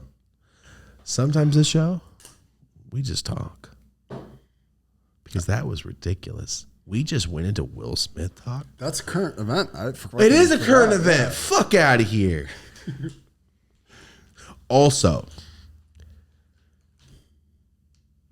there's some people in Rosie's family that I don't like. Sorry, I know I said that publicly on our public show. It's fine. But some of you motherfuckers I don't like. And that's all. Not immediate family, but we went to Rosie's sister's baby shower. And I'm so polite. And I pulled a rude move. Somebody in Rosie's family, I fucking don't like this fool at all. And I was like, I'm not going to shake your hand. And I'm going to walk right by you. Is he mean or? No, I just, you know, when people are older, you're like, I wish you were younger so I can punch you in your fucking face. Okay. Just like that. Yeah. Those little stuff. It's like, oh, you're rude for no reason. Does Rosie feel like that? Oh yeah. Oh yeah. Now, but sorry, I was just talking about it. Then we went this weekend to Rosie's baby shower. Oh, my niece too. You know, it's Rosie's sister's baby. We're having a fucking niece, so that's gonna be my niece too. And Rosie's sister's boyfriend Rudy is from Merced and is a Packers fan. What are the odds? Both the daughters just get with dudes that like the Packers in a Mexican town. What are the odds of this? Not good. Very small. There's only one other Pagan fan. His name is Devin Rocha. He's from second grade. Devin, wherever you're doing, you were really nice and you look like Brendan Fraser when we were kids. That's what I always thought. Or Billy Zane with hair. He always looked like the only other Packer fan I ever met in my damn life. Anyway, so I don't know why I brought that up. I think you know what happened? Oh. Last night, remember my friend that always keeps getting in trouble and going to jail? He had to go on a away party because he's going to prison tomorrow. Anyway, here we go. I'm keep walking. Fuck. So here's me walking up. I'm like, yo, give me a parking spot because we're in the Hollywood Hills. He had this like the spot out there. And I brought my car. And he goes, yeah, don't worry. I got you a parking spot in the driveway. It's 90 degrees straight down. I parked my car like this last night, Marty. Had to back down half of a quarter mile in the Hollywood Hills through people's driveways because my car was too long to turn around in anyone's driveway. Oh, that sounds horrible. And I kept waiting for the scrape when I was going up a hill. Like I was waiting for it. And I was just looking at him like, you need to go to jail, bro, because I'm so mad at you right now for putting me in this fucking predicament. But he air traffic controlled me right the fuck out of there. Okay. It worked perfect. I spoke to not just people I knew last night. Oh, shit. I had 4 full-on conversations.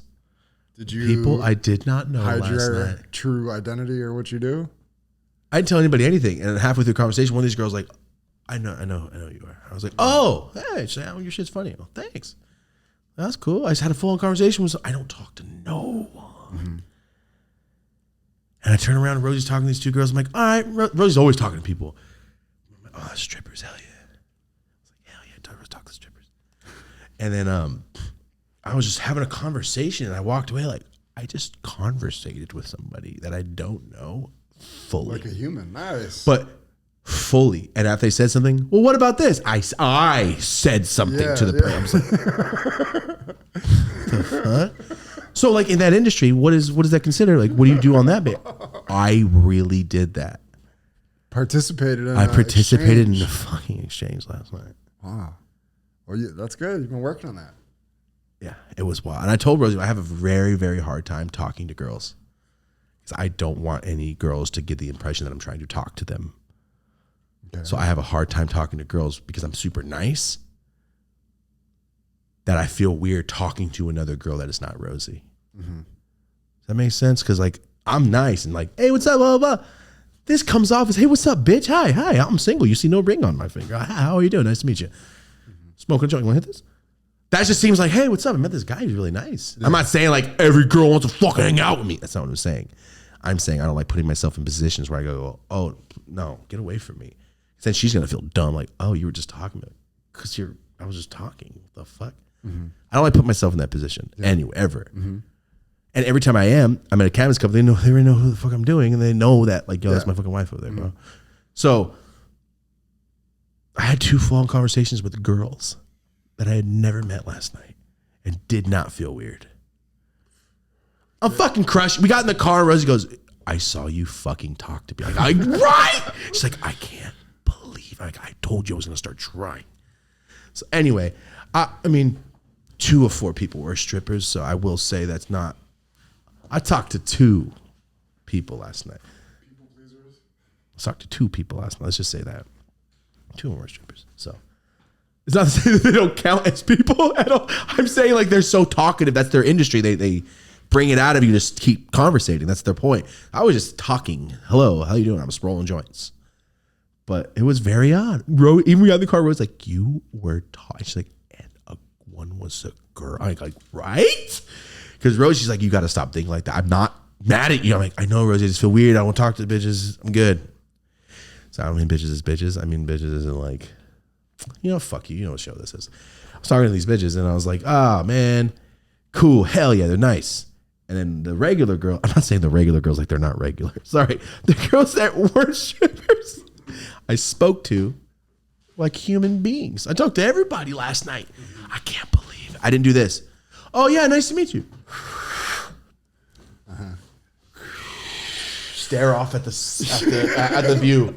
There was a crazy view. We're in the hills. Yeah. I could have just pulled this one all night, like I would do at any moment in my life. Yeah. Oh, I can tell you. You know what made me kind of think different? Shout out to Squints. I saw Squints the other day.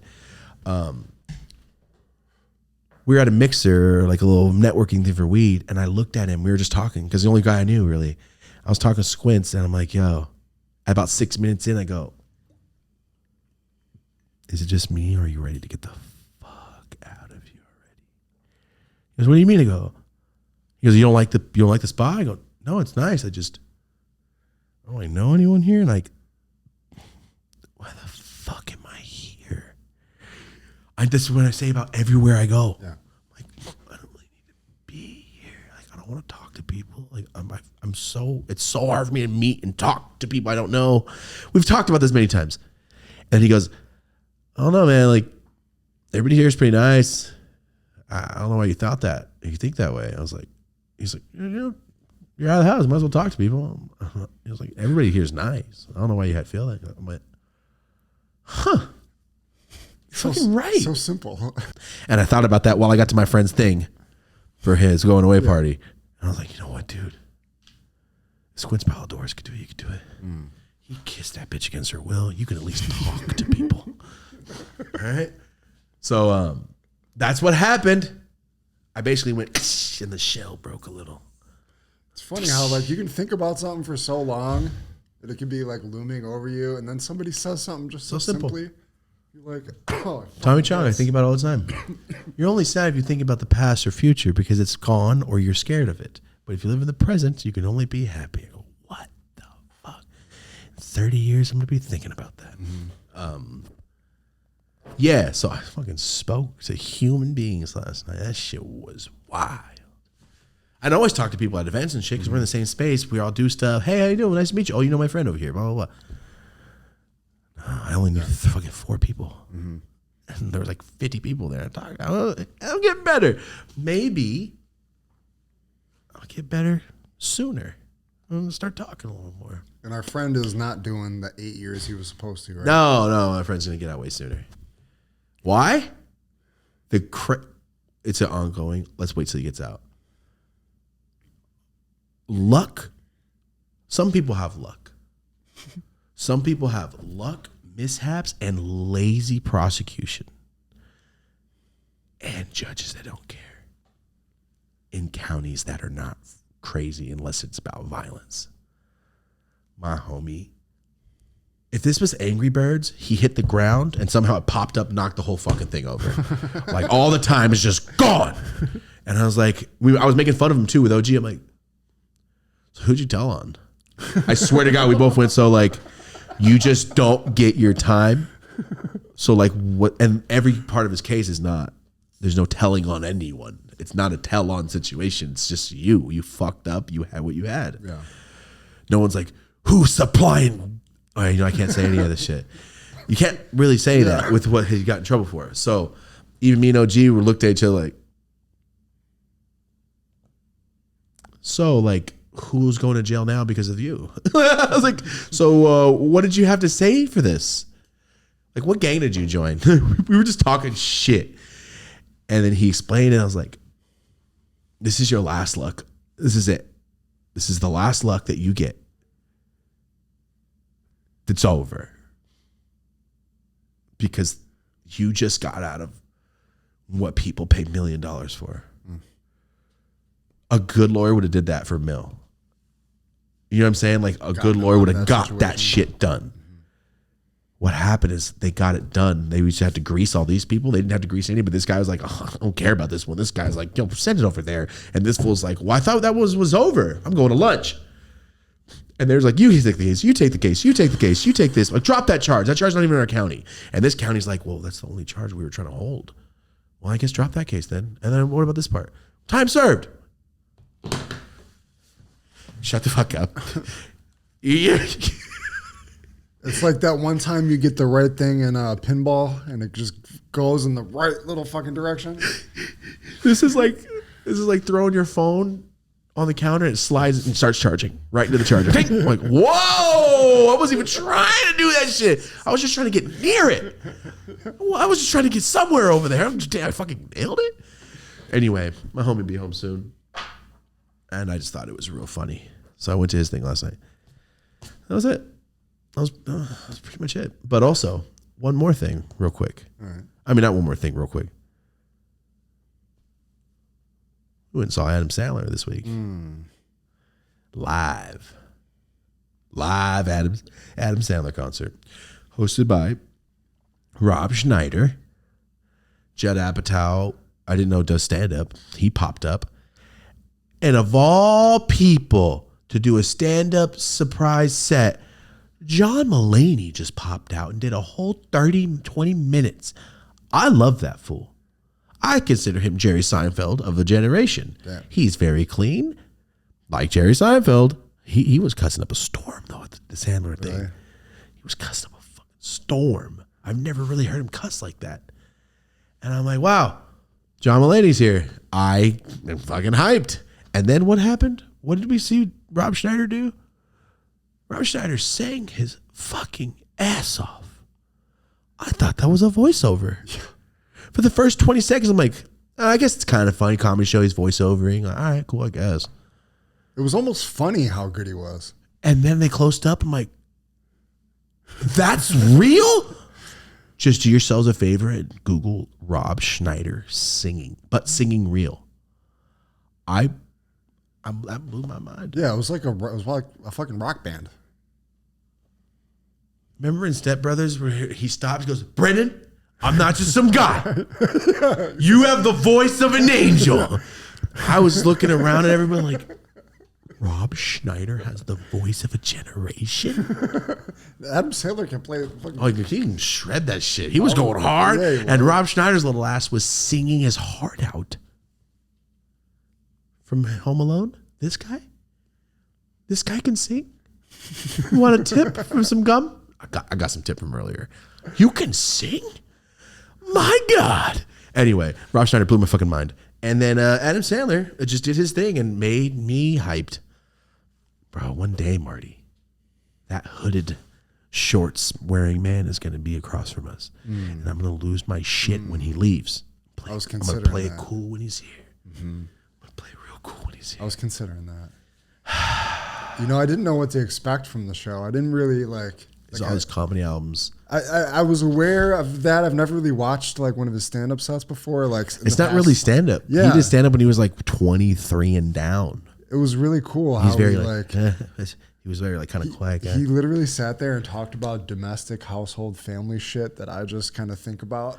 Like, But funny. And then he like mixed in songs and He shit. Theo like, Von hamster bones on us. Yeah. He had a bit that went for 30 minutes that had no way there was a smidge of reality in it.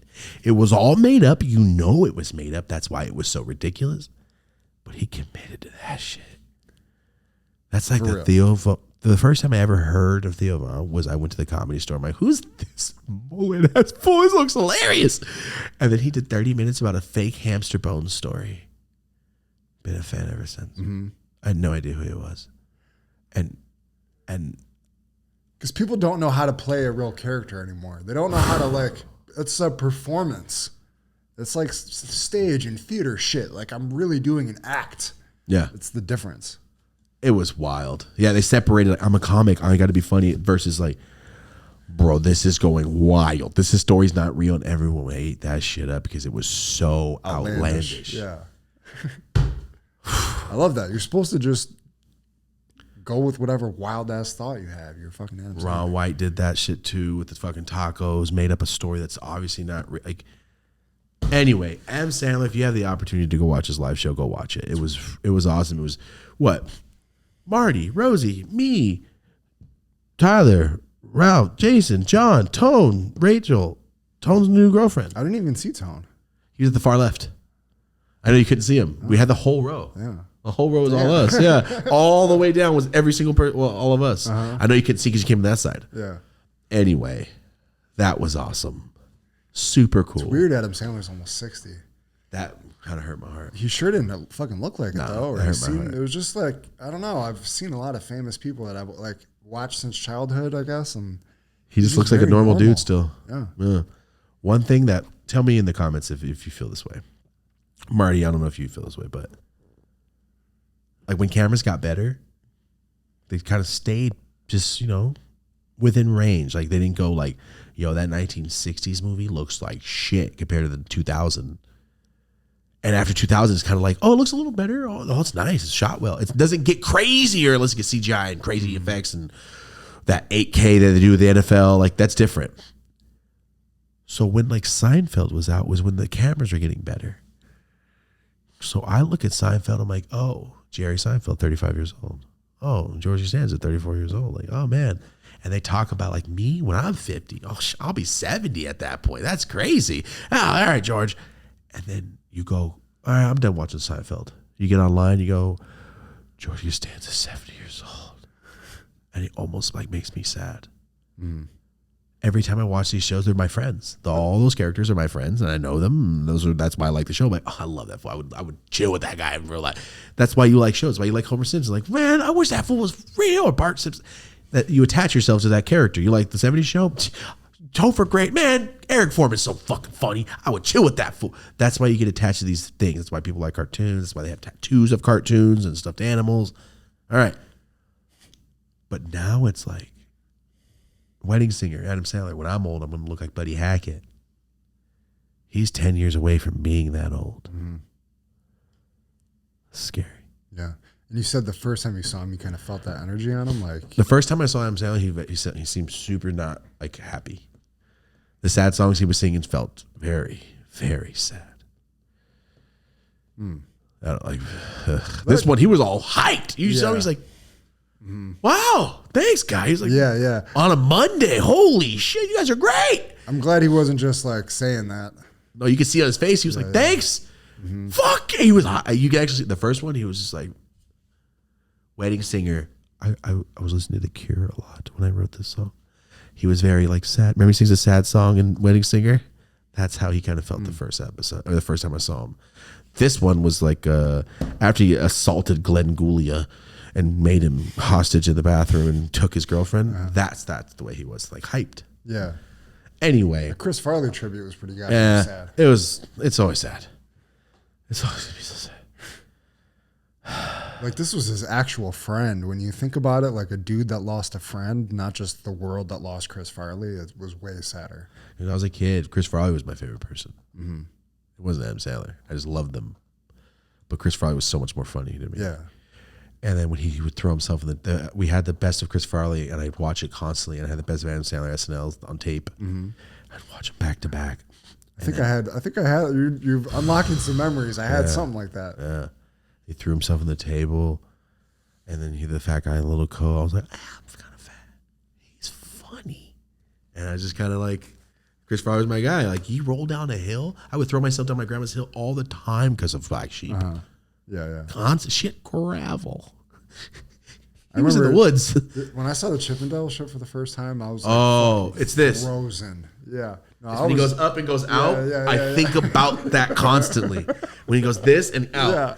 And it's the fact that like, and your body is so bad, but your talent is so high. And they look at ripped ass Patrick Swayze's all, he's so much better than me. Like that's, SNL doesn't get, you don't get comedy skits like that no more.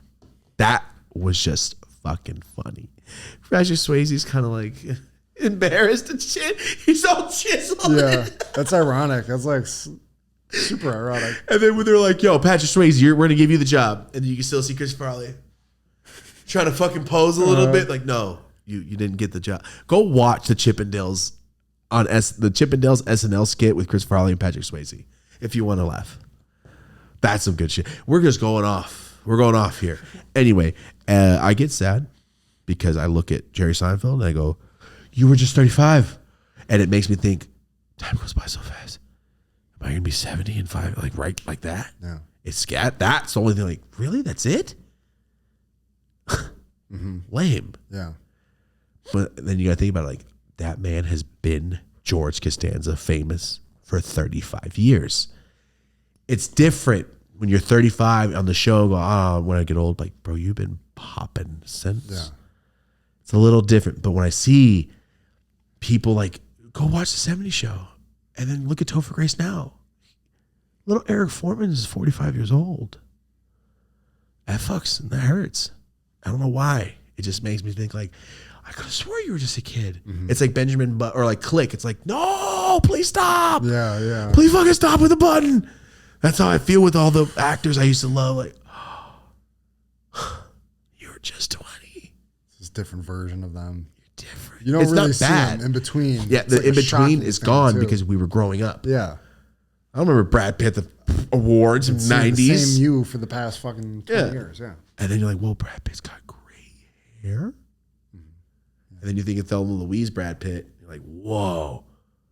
That's a wild contrast. That's all. That's all. That's all. I haven't done that yet. But when I do, it's going to be weird. I'll look at young picture. I look at, I tell you the passport place, the lady went, this is your new picture. I went, fuck. And then she showed me my old passport. My hair's slightly different. Done. Done. I looked at it and went, are you shitting me? I look skinnier though. I could tell right here. And I'm like, bro, it's the same fucking picture, except I was just wearing a gray shirt. Like, that's it. I couldn't believe it. So like, it's going to take some time for me to like really like, you are not a little child anymore. Yeah. You know? Well, yeah, I was explaining to a family member who was like feeling like she was like getting old. I'm like, you're turning 30. You're barely an adult. Oh, 30's young. You're not even going to really know who you are until you're like mid 30s, 40-ish. Yeah. People that are 60, like regular adults, look at you like a child still. Like, you can't think like that. That's that Buffalo shit, that small town, that small, like, you're not old at 30. You're just barely even you yet. And I don't think it's old. That's not worried about. I think it's like, because I was just talking to Rosie about this. I had a fucking nightmare that we were having a baby. The reason I call it a nightmare is because I was just telling Rosie about this. Like, that's it. I got a couple more years left and it's over. And when I mean it's over, like, I'll be happy. The kid's gonna be super sick. But it's not just me and Rosie anymore. And that's what makes me super sad. Because it's like, bro, that's the whole point of this entire, that's why we're together. Like, I don't want anyone else in the way, like, around us. It's us. Oh, trust me, they're in the fucking way. And No, but it's also like, I told her, like, I feel bad that I'm going to be like, and I hope my kid doesn't watch this later and go, dude, is that how you feel? Like, this is how I feel right now because I'm not grown yet. When I have a child, it's different. Because my thing is like, I don't want to be like, oh, I'll see them tonight after work when they're asleep. Like, fuck, that sounds like shit. I don't want to be that kind of parent, which is like, you have to be if you're working your ass off. I'm trying to get set up so I don't have to be that guy, which is fine. But I don't want to do that. That means I got to slow down on other shit, which means I'm not just me anymore, which fucks with me. And also, me and Rosie were broke, working nonstop for nothing for the first 10 years of our relationship. We just started hanging out basically 2 years ago. Like, where we weren't just like, can we make rent right now? How are we going to make rent right now? Like, that was every day for 10 years. We never did anything, but we were always had fun hanging out with each other. But now it's like, yo, we barely like chilled. That's it. I'm kind of good. I'm kind of good then. So I don't know how I feel. I don't know how to feel. Oh God. It's such a hard like decision in my head. Mm-hmm. Oh God. Well, I think that if you're not in your heart all for it, then it's not the right time. Like, no, it's not the time right now. Oh, yeah. Fuck no. I got years. I got years left. I'm just saying those years go by fast when you're busy. And that's all. I'm just like, damn, I got old fast. That's how, because I worked nonstop, did nothing else but work, trying to work to build all this stuff. And now that it's here, we're talking about like the upkeep is overwhelming. The upkeep, I'm busier than I've ever been. But it's cooler. But at the same time, like, yo, it's almost November. I could have swore it was just January. Yeah. Warp speed. We just did the TED Talk. That was a couple months ago. Yeah. Like, no. That was 10 months ago. I feel like I'm still like recovering from that. Was 10. That's crazy. That really did hurt my brain. Trying to memorize all that shit and the pressure. Yeah. It for a couple days after, I felt my brain was exhausted. Yeah, definitely. So that's all. That's that dilemma, that the crossroads I'm at right now, having fucking nightmares about it and shit. Because in the nightmare, I was like, all right, then this is what we're going to do right now. And I wasn't sad. I was like, oh, this baby's going to die. But in the back of my head, I'm like, it's over. I can never just freely smoke weed in my house ever fucking again. No. That's how I've been feeling. Like, nah. Because John always says, let's go to your house. Well, you can smoke over there. Because you have to smoke outside of John's house. He had kids. Like, and Rachel came and was like, oh, that's right. We can smoke in here. I go, yeah. The fuck? There's bongs in every room of the house. I literally have a bong station in every fucking room but the workout rooms. That's where I'm trying to live. Like, I just make my way downtown. My way downstairs. I hit 6 bowls. Just fucking stopping off at little stations and shit. Yeah. I like my house. I like a kid's great. But also it's just like, fuck, man. Hey, Rosie. Oh, fuck. I forgot you're alive right here. Shit. And it's not like, because I gotta be a good parent. I'm always gonna be. So that means I have to stop. It's like, it's not that I'm selfish. I'm not. But with my time with Rosie, I am. Because I like to chill with Rosie. So it's like, fuck, dude. Rosie, I'm gonna go smoke a bowl. And then they're watching SpongeBob. Smoke a bowl. And then you switch off, smoke a bowl. And then I'm gonna go fucking shoot myself in the fucking head. Jesus Christ, dude. I do that shit with Rocco for 15 years. It was fine though. It never made me like, oh, I'm gonna smoke in the bag.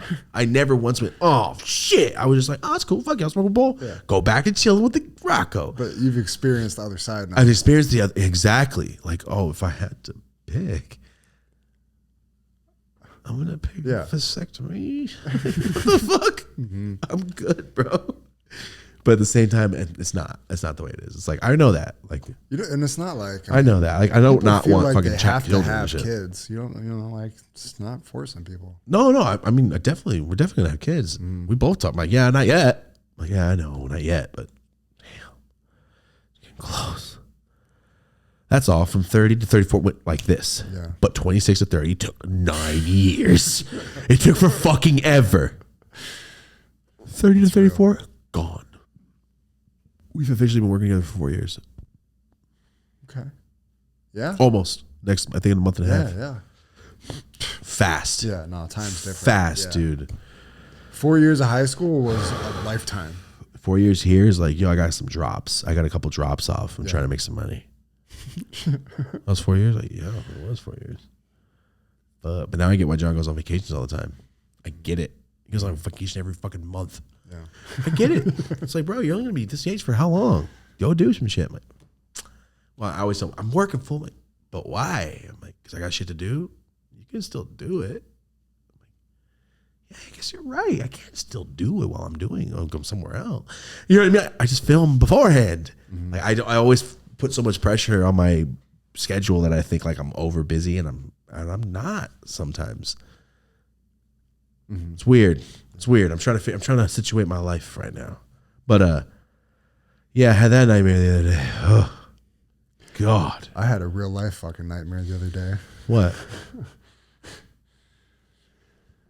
Hold on, let me change this camera real quick. While Marty's gone, leave it. A, B, C, or D. No, I'm just kidding. I had nothing in my head.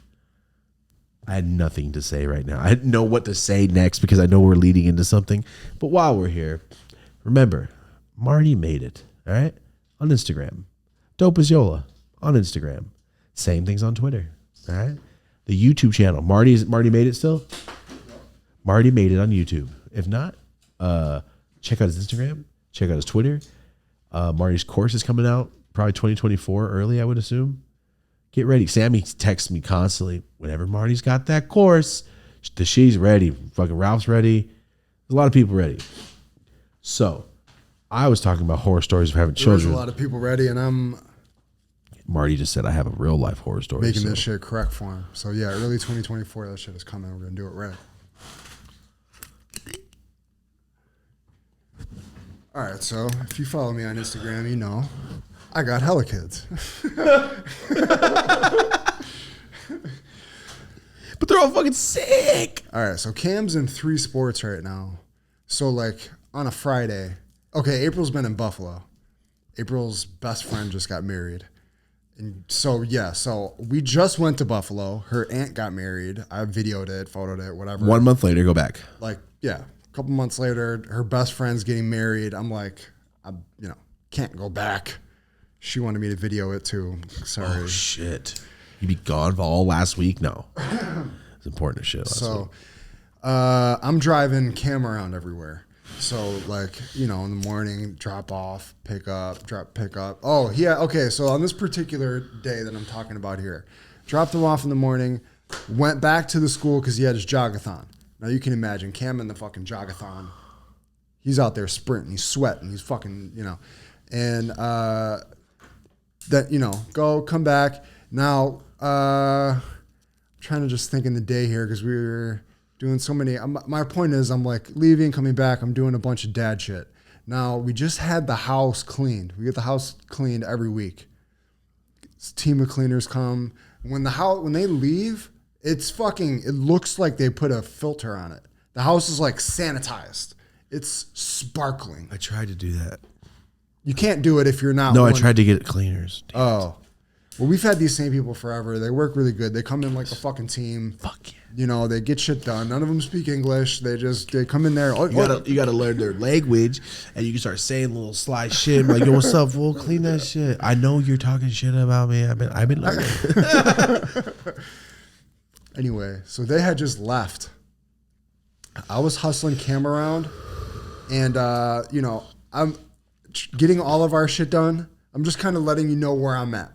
Getting all of our shit done throughout the day. This was on a Friday, so like got a bunch of shit going on. Then I got to take Cam to like a football game, followed by the next morning at the ass crack of dawn. We're in the very South Orange County for a fucking soccer game. And then directly after that, we got to shoot out to fucking North Orange County for a fucking, basketball game. Bo Jackson. 3 sports he's got going on, games running back to back to back, practices everywhere. I can't believe this fucking in the midst of just trying to get shit done. Bionical arm, crushing everything still. So I'm fucking hustling, and I got a lot going on. The cleaners just left. Now, if you follow me on Instagram, you know I got a cat and a dog also. All right, they're really cute. They're nice little animals, especially the cat. Now, I didn't know we were getting this cat. I was here at the Steve-O episode. I got a picture of my daughter with the cat. I remember that. Didn't know we were getting a cat. We had a cat before, and full joined the gang and ran away, right? Basically. Yeah. She was from Buffalo, and eventually she basically just ran away. After a whole life. She homeward like 10 bound. Years. She's actually in Buffalo right now. She made it back. She's voiced by Roseanne. Yeah. All right. Anyway, so our cat now, never any problems. This cat is cool. I really like the cat, actually. She's fucking fine. Her and the dog wrestle all the time. It's cool. I've never had an issue with the fucking cat. I come home to our brand new clean house. It was a fucking horror film. What? The cat, her whole backside is completely covered in shit. Okay? Like, I don't know what happened, but there's a giant shit mound on the back of the cat. And as I walk in the door, she's on the kitchen table on our brand new sheet you put on the table, literally, almost comically, dog ass crawling across the kitchen table as I walk in. Almost comically?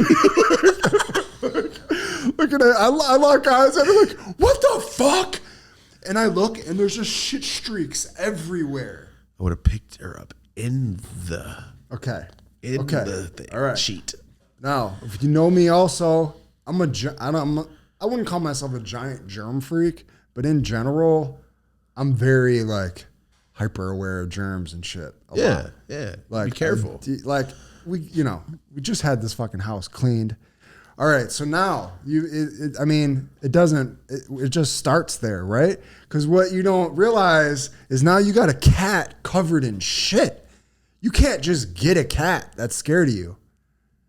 Because I'm fucking freaking out, as you can imagine. Now the cat's terrified. Devil. Yes. Throwing shit all over your house. Yeah.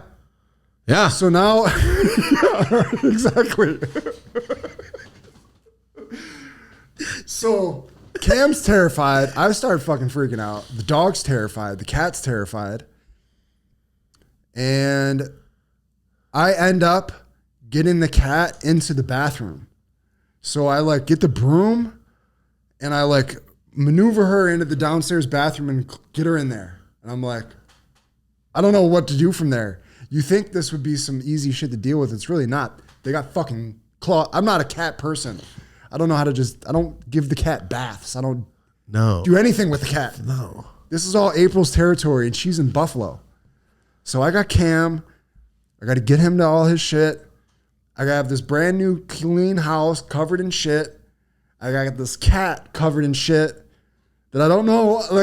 Like as a grown man with a house, like a homeowner, there's not been a lot of situations that I didn't know what to do in. I'm imagining him the cat just running. And I know where you're at. I'm imagining jumping into the living room part all over that separation white thing that separates the rooms. It's like April got all this really cool. She decorated the house in like modern Halloween aesthetic. Oh, so it was like white tablecloth and all matching shit, like literal shit fucking everywhere. The cat, I don't know what happened with the cat, but it didn't like being covered in shit. And it was like a dog. Like it was. Did the dog shit on it? No. Okay. That'd be funny. But you don't know. Well, I don't know. The dog there's shit no way. on him? I think the cat had some sort of fucking malfunction with his butthole when it was pooping or something. Malfunction? Like, I don't know what happened. With his butthole. The Dope as Usual podcast. We were talking about buttholes and cat shit. So now it's like actually like, okay, like this sounds like a funny situation. Now the cat's in the bathroom and doing backflips off a wall with shit prints. Yes. But at least it's in the bathroom. I guess. Go ahead. Smallest room possible. Yeah. Got you. So now I gotta go in there and like, what do you do really? You let it grab, bite, and you put it under the water. Scrape the shit off of it. I put on a hoodie. I realized how terrifying I looked afterwards. I put on this hoodie. I tied up my hands in fucking Ralph's bags. All right, I got the broom. Cam's like horrified. I got Cam helping me. I'm not playing at all. How'd you tell me any of this? Sorry, I wanted to save it for okay, I heard any of that. The house smells like shit now, and that's really got me like on another psychotic level. You're gagging. Yeah, like in a hoodie. I can't. No hands. I can't do the litter box or scoop the little dog turds in the backyard without having my shirt up, dry heaving every time. I do it every day. I dry heave every time. I do it every day. I dry heave every morning.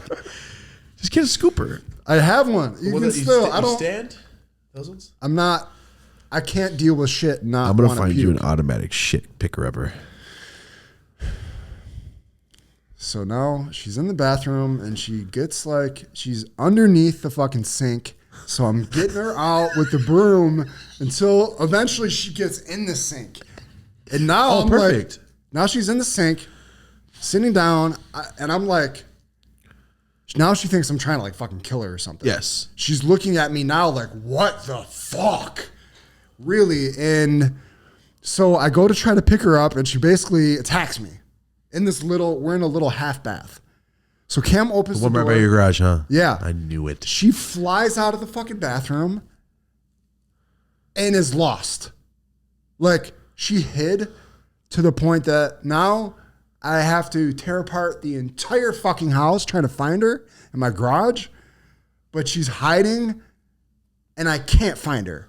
And all I can think about is I have this fucking shit bomb of a cat somewhere and I can't find her. I have to get Cam out. I went back through, re-sanitized the whole house, but the cat's still out here somewhere. Spreading shit everywhere it walks. I call April and start kind of fucking freaking out, just in general. But in April's mind, she's like, what the fuck do you want me to do? I'm not even there to figure it out. And in my mind, I'm like, this is your fucking demon cat. I don't know what to do. Because even if I find her, I'm not going to be able to fucking grab her, wrap her up, and wash her fucking butthole out. Here's what you do. You chalk that up as a loss. And let that motherfucker be an outside cat. I was there. Yep. Burn down the house. We loved you for a while. Chalk it up. Burn down the house. I'm like, there's a headstone for it if you want in the backyard. I'm kidding. I wouldn't kill a cat just because it's covered in shit. I'm sorry. People don't believe me after the cat in the car. You know how many people come after me and say, I killed a cat on purpose? Or why are you laughing about the cat dying? I'm laughing about how sad I was. About how ridiculous the story is. That's how I was so laughing. I'm like, this is crazy. So what happened? So now me and April get into a fucking fight. Your cat's covered in shit. I gotta get Ken to a fucking game. I look like the fools from E.T. Now she's all pissed off. So now this cat situation's spiraling into real life where now I got to tear apart the whole house looking for her. I'm in a fucking argument with April. Cam's fucking terrified of me because I'm fucking freaking out. And it's just like really fucking bothering me that I don't know where she is. I couldn't fucking find her. I thought she got outside or some shit. But she didn't. And like the G that I am, guys, I called the fucking groomer and had a groomer come. Now, smart. But you found her? So eventually she came out like the next morning. A lot of time passed where I didn't know where the fuck she was. Let me hit this joint real quick. Sorry. Go ahead. This is what I do when I'm telling a story. I just sit here. I was looking like, is this what I do? A lot of people tell me I don't hit the joint. But you're in a story. Yeah. You get what it's like now? You don't want to smoke this. You're so stuck. You're thinking about cat shit. Ridiculous this shit is. Hold on. Where'd you find her? She just came out. She just appeared. Where did you see her? In the living room? In like the kitchen living room area. Covered in shit still. So I imagine she saw me and she's like thinking I'm trying to kill her. She's now. above in your garage on those things you put up top. She's I tore the garage apart. That was the other thing. I just organized this fucking garage. Completely tore this fucking garage apart. All right. Guys, this is some homeowner problems here. So eventually, now the fucking dude shows up. He gets there and I'm like, he's like on his way and I'm like, I might not be able to get her. Like my kid's at school. Ariana could help me. She's not here. And he's like, basically I'm coming anyway. So me and Cam, like a team, literally, Cam was a fucking hero. The cat, we found her up in Ariana's room in the closet. She goes and lodges herself under Ariana's bed. Cam goes like a cave explorer, goes under Ariana's bed and like starts like petting her and calming her down and shit. And like pushes her out to the point that I'm like on the other side of the bed, dangling keys and trying to get her to fucking, this is like such a fucking situation. Cam finally, like, he goes across the whole bed and gets her scooched out. And I fucking cover her and wrap her up and put her in her fucking crate and shut it and fucking put her in a bin and put, like. He killed the cat, basically. He suffocated the cat immediately. Jesus Christ. Cam's like, chill, bro. So, Ziploc bag this bitch. Yeah, secured the cat. And bro came and got her. And she came back brand new. And I disinfected the house fucking 10 times. You brought your different cat completely. Like, this one smells like shit, bro. I have another one that looks just like it. And I'm like, how much do you charge as the wolf that, you know, from Pulp Fiction that shows up to fucking clean your cat shit ass?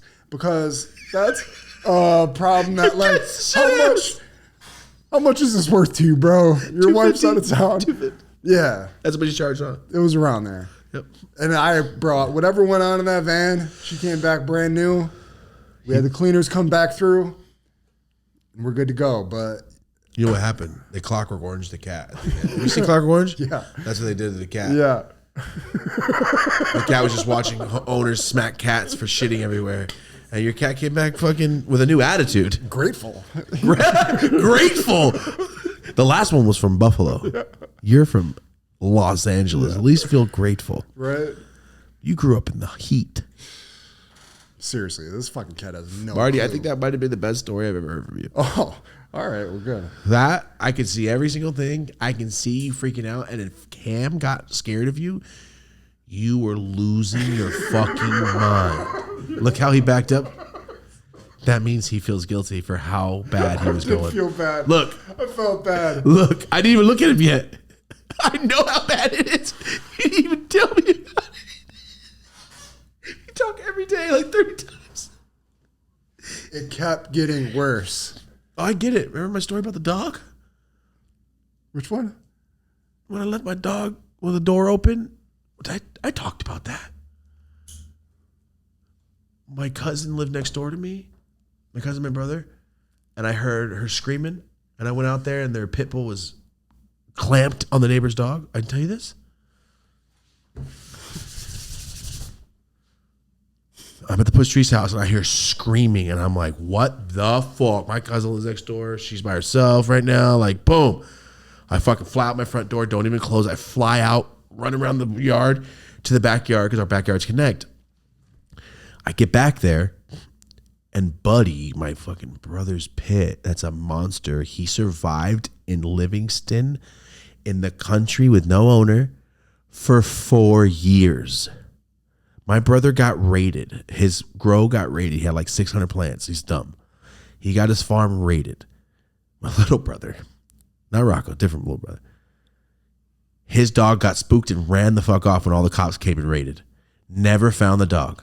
4 years later, driving through the same town, sees his dog on the side of the road. Picks it up. The fool jumps right in the car like he never fucking missed a beat. All hyped up, like jumped on my brother. And then my brother, when I'm talking to him, he's like, Buddy's back. I'm like, what? What? Your dog's back? After 4 years? And I go, he's a killer now. What the fuck do you think he ate? Animals, man. He's a murderer now. He's got the taste for blood. Get him out of here. Anyway, that's how I thought he was too much. What if he was just in somebody's house the whole time? No, he was all raggedy, dusty, had like little fucking bites on him, like he had been fighting coyotes. Oh, shit. He a big ass pit, dude. Oh, God. Monster of a pit. He's scary. Mm-hmm. Anyway, I round the corner. I see Buddy's bitch ass clamped on the side of the neighbor's dog's neck. The neighbor's dog is like those little white scruffy dogs, the little, not poodles, but they're like, I don't know what the kind of dog they are. Small white dogs, older people have them a lot. Not the puffy Pomeranians, the ones with curly hair. And don't get mad at me, all you animal rights people. I don't even eat meat. I love animals. Fuck you. A lot of people talk shit to me. I'm like, you just killed the cat. I'm like, you just ate a fucking pig today. Fuck you. I'm not saying if it's wrong. Eat what you want. But I'm just saying, don't get mad at me. What do you do when a pit has locked its jaw? Fucking nothing. Unless you want your arm in there. I got a shovel and try to pry his teeth and like try to like get under his gum or like hurt him. Like stop. I'm not like, I don't want to hurt him. He's Buddy's fucking dog. I hug that fool every day. He jumps up and I hug him like he's my fucking brother's dog. And I was like, bro, stop. What the fuck? And I hit him on the back with a shovel. No, I might as well just fucking went home. He did nothing. And I smacked him in the back with a shovel like this. I'm not going full force because if I go sideways by accident, the shovel's going to poke into it. You know what I mean? Like I'm scared. It's my brother's dog. I don't want to hurt him. But I don't want him to kill the neighbor's dog. Neighbor's fault. The little dog had been crawling under the fence, digging under the fence all week. We told him, get your dog. We even put a piece of chicken wire to try to stop this. But the dog the neighbor didn't, we talked to him twice that week. Anyway, Not the dog's fault. The dog just wants to talk to the other. But also, if you're a dog and you're like talking to the other dog by barking, don't you know, like, yo, that motherfucker sounds ghetto. That motherfucker sounds like he been eating motherfuckers. I don't want to get my ass over. He's huge. You stay on your side of the fence. There's no common sense. No common sense with this dog. So I went hard, dude, and I made sure it's flat, and I smacked that motherfucker so hard in the head, like I was hitting a person. Did nothing to him. So I was like, bro, I can't keep hitting the dog. I love this fucking dog. I feel horrible hitting it. Like, how do I stop you and not hurt you? And I started yelling at him, and then he looked at me, and I was like, oh, get the fuck off. And I kicked him once right in the side, and he looked at me and let go. Like he was more like, fuck, bro, you're mad at me? Oh, shit. He just thinks he's eating something. In his head, he lived outside for 4 years. He looked at me like, oh. And I was like, oh, my God, now I feel fucking terrible. The second he let go, the dog bolted, gone, just took off. Not under the fence, around where I came from, just took off by the lawn. And I was yelling at Buddy, I'm like, get in the fucking house. And I put him in the back grow. It's okay now. It was a fucking grow room. We had a big room in the back. And I yelled at him, and he looked at me, and I'm like, oh, now I feel terrible, buddy. You're covered in blood. All sad, covered in blood. Like, oh, God. And this is what happened. I look at my cousin. She's freaking out. I'm like, keep him in the fucking room until my brother gets home, because that's my brother's dog. He has to handle him. Like, don't let him out. Don't fucking look at him. He's in trouble. Like, he's in fucking timeout. Don't say anything, right? Don't even look at him. My brother's gonna be home in like 5 hours. Like, don't even feed him. Put him in the fucking room. He cannot be around us. What if he attacks you? Because I'm scared. Like, what if he attacked? That's why I was scared to hit him. I'm like, oh. But he looked at me all sad. I'm like, oh, you know who it is. Okay, calm the fuck down, bitch. And he stopped. I was watching YouTube smoking weed, and I heard screaming, and my cousin screamed. So I was like, what the fuck? So I get back in my house. My door's wide open. I'm like, damn, I got packs in here. Fuck, man. Lock my door. I'm smoking bowls, watching YouTube. I'm like, that was fucking crazy. I'm at the Push Tree's house. It was built in the 20s. Bathroom door is from the 20s. It's a little door. I had to go sideways most of the time because of my shoulders. Didn't even fit in the bathroom door without doing this. It's so small, dude. Remember old closets, old houses? Yeah. The hangers don't fit? That's the bathroom door. It's one long hallway. And on the side is a toilet, or the front is a toilet. On the side is a sink. On the side is a shit. And it's only like this wide. Oh. It was an old house. Anyway, I'm chilling for about 2 hours by myself, smoking bowls, watching YouTube, probably getting a lung infection from fucking Candyland. I mean, the eye infection that I was getting, probably then still. So, my homie Sang, I used to hang out with a lot. We smoke weed all the time. He comes over, smoking weed for about 30 minutes. Watching YouTube. My friend Sang will say anything. You don't believe him because he always talks shit. Hey, fool, blah, blah, blah, blah. Nah, shut up. Well, it's not fake. That's fake. Yeah, I know. Just fucking around. All right. Don't believe anything Sang says. He's fucking around. I'm smoking bowls in my chair, watching YouTube. Sang says, I'm going to go to the bathroom. I go for it. Goes to the bathroom, which is right there, 10 feet away, Marty. And he goes, why is there a dog in your bathroom? And I'm like, oh, for sure. Watching World Star Fight comps on YouTube. He goes, why is there's a dog in your bathroom? I'm like, Sang, just go to the bathroom. I don't want to do this whole gotcha thing. You're like, you constantly, it's like he does it 60 times a day. It's funny, but it's like, just say what you want, man. Just don't be fucking lying about it and just fucking with me. Yeah, like I do to people all the time. Yeah. But constant. Towards like, bro, I can't believe anything. Duck! That's what I'm like. I'm not going to duck Sang. But if I say duck, motherfucker, I'm trying to save your life. And he goes, bro, there's a fucking dog in your bathroom. A white dog. I went. And I just turned around like, are you fucking kidding me? I went, a white little dog? Are you fucking with me? He goes, Thomas, there's a dog in your bathroom. I kicked my door open. When the dog bounced, it's my neighbor's dog, my other neighbor. It was covered in blood, shit scared. It thought it was running into its house. It ran into my house. My door was wide open. Or it was trying to get to the first place it could. Yeah. You know, maybe he didn't want to turn around and see if the dog was chasing him. He just bolted to the first place he possibly could. Yeah. I was 2.5 hours by myself, damn near, with this dog in my bathroom. Had no idea. I went, are you fucking kidding me? I get up, I open the door, and there's a blood-covered fucking dog in my fucking bathroom. Covered in, like, half it covered in blood. And I'm like, what the fuck is happening? And remember, at this time is when John had been disappeared. Yeah, he'd been gone. I was not doing good. I was trying to make my rent, and I think I was about to start working at U-Haul because, like, I need a fucking job. I have to at this point, just to not be a piece of shit, get a job. So it's not like I had a lot of money, and the reason I say that is for the parts coming up. Fucking PETA dickheads. Here we go. I look at the dog and go, oh my fucking God, that's the dog. I just explained to Sang for 30 minutes about what I just had to do to Buddy and fucking kick him and hit him with a shovel. And I was like, I felt hella bad. He's like, damn, fool, was the dog dead? I'm like, I don't know, fucking ran off. I had just talked to him about it. And I look at him like, this thing was just shaking, scared. Off in a dark ass bathroom by itself for 2 hours. I felt so bad. Like, this little dog been by yourself for 2 fucking hours. Oh, you know, I just felt like, oh my God, I feel so terrible. I'm not picking this dog up. It's going to think I'm going to kill it. And it's going to bite me. Fuck that. Sang, you pick it up. And I was like, Sang, you get the dog. And he was like, I'll get the dog. I'm like, fuck yeah. And I'm like, here's a towel. And he went to pick it up. And right when he picked it up, so much piss and shit just fell out of the dog. Like, it was so scared of us that it just started shitting on itself, but it couldn't move because I think it was hurt. It was sad, dude. It was so sad.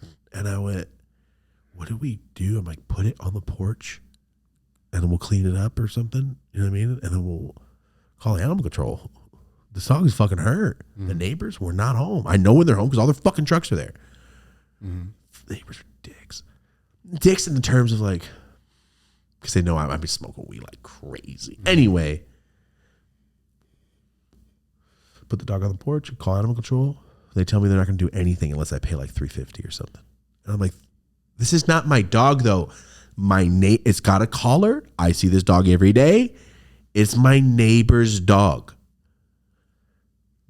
Like, why do I have to pay for this? I can't pay for that. I have more than half of my rent, $350. I can't pay for that at that time. Like, but it's my neighbor's dog. It's like, but you called. If we come out, you are being charged. And I go, but it's not my fucking dog. I'll go to the neighbors when they get home. You're like, are they home? No. Then you will be charged for calling and having us come out. Well, since when does animal control charge? I didn't know they charged you. She charged me $350, she said, for having someone come out because the dog was injured, had blood, and it had been a fight. They had to go look at Buddy and all this shit. I'm like, oh my God, bro, just come help the dog. I'm like, you should come help this dog. This dog is really hurt. Well, and I'm like, I can't pay for that. And that was it. And I looked at Sam, I'm like, what do I do? What do I do? Like, I just wait for the neighbors to come home. I can't pay for this. I'm sitting in the living room with the door open, screen open, the dog is right on my porch. I was like, I'm just going to watch this dog. I'm not putting him back in the house. And shit I had cleaning that up. I was gagging like your ass. Imagine blood, shit, and piss from a scared ass dog in my old ass house. Dog wasn't even mine. And I'm like, oh man, I don't want this thing in my house. It's gonna be shit and pissing everywhere. I feel bad, but I felt bad. It's all hurt. So I put it on my porch and I just watched from the screen. I'm just smoking bowls, like looking out the window, waiting for the fucking neighbors. Waiting for the neighbors. It's like 4 o'clock now. They always get back like 5:30. I'm like, all right, here we go. And I know this is where a lot of people are gonna get very, very, very, very, very mad at me. I knew they were gonna kill Buddy. They're going to have to put him down. Like, you can't just do that to the neighbor's dog. You're going to put him down. The dog's already bit up. Killing Buddy doesn't help. When I tell the neighbors, hey, my brother's dog mauled your dog, they're going to call and he's going to get put down. Guaranteed. So I was like, how do I save Buddy's life?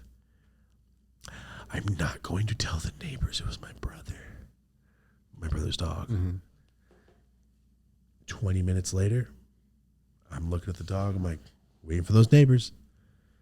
20 minutes later, I'm just sitting there. I look over, dog's gone. And I look, I'm like, no shit. I run outside, I'm looking all over my yard, and across the street, dog's just walking real slow. Walking real slow. And I'll go over, I'm like, stop, go. And it looks at me, and I'm like, oh, fuck? Are you like a Native American woman going to have a baby by yourself? Do you want to go like fucking die in the wilderness? What is happening? And I'm just keeping an eye on it. It's walking down the street. I'm just keeping an eye on it from my yard, like watching it, waiting. So I can go, neighbors, your dog is right there. You know what I mean? Like, so I can point it out and show them where the dog is. And the dog just kept fucking going. And then it circled back and then it stopped right by the alley. So I just sat in my house and I could see it. The alley's across the street to the left. I could see the dog. It's like fucking 80 yards away. And I'm like, I'm not going to pick that scared ass dog up. That shit's scary. It's going to bite me. No. I'm just going to keep an eye on it. I swear to God, guys, I was keeping an eye on it. Then I look, the fucking dog's gone. I turn my head for a second. I go look toward the alley. I don't see the fucking dog. I look down that alley, down that street. Unless the bitch got a spurt of energy and sprinted. How? In my position, it was moving as fast as a turtle. And it was in my view. How did it get out of my view so fast? I couldn't find it. There was two dogs, identical, like brother and sister dog. Look the same. One's in the backyard still. One's somewhere. I have never felt so bad in my fucking life. I'm not even to the worst part at all. Not even close. The worst part's coming up and then we'll end this sad ass episode. Don't get mad at me. I tried. I was just scared of the dog. It was all bloody and bitten. It was going to bite me. He was all scared. And the way he was looking, I'm like, oh, you're going to fuck me up if I get close, huh? Hey, Sang, you should grab the dog. And then he did it, but he did it from the back, like, with a towel. So, like, the dog couldn't even do, you know what I'm saying? Like, it's a scared animal. 10 fucking minutes later, I can't find the fucking dog. And I'm like, damn, Sang, I feel like a piece of shit. I can't say, hey, I saw your dog broken and bitten walking around. Didn't grab him, bring him in. Why not? Who did it? What dog? I don't know. I can't just sit here and like lie to their faces. So I'm like, I feel really bad. I can't find the fucking dog. And I leave the screen so I can see, go back in my house and just looking around, like through my windows, like an old tweaker, just looking through my windows, waiting for a little white fluffy thing. I sit down, start smoking bowls. I'm like, damn, dude, I feel horrible. I get it. It's like most people, like, it's not your responsibility, blah, blah, blah, but it is kind of. Like, it is. 10 minutes later, I just hear kids yelling a name. And I look up and the entire family's walking down the street yelling the dog's name. Because they got home and didn't see it in the backyard. What did I do, Marty? I don't know. I did nothing. I didn't tell him anything. I just let him get ran away. Because I think it just died. I think it just went off and died. They never found it. It just died somewhere. But I swear to God, the next day, they mean mugged the fuck out of me. The neighbors looked at me like I was a piece of shit, but like, how would you know what happened? Because I was like, oh, I tried to save your dog, and then my high ass looked to the right, and I looked back, and your fucking family friend is gone. Also, twice I asked you to please get your fucking dog from digging under the fence. There's a pit back here. Twice we asked him. Twice, and we put shit on our side just so this wouldn't fucking happen. I watched these people walk around for 15 fucking minutes around every street that I went down that the dog could be, they went down. And the kids were yelling the name like Cam's age. Damn. And I'm just sitting there like, oh my God. just in my living room watching fucking YouTube. Like, oh, I did this. And I can't tell them because then like, you just let it walk away? You didn't help, but you didn't call animal control. I'm like, I don't have $350. We would have paid you. How do I know that, bitch? I have to pay my rent. I can't just pay for your shit. Mm-hmm. I felt so fucking bad. Dog's gone. No idea what happened.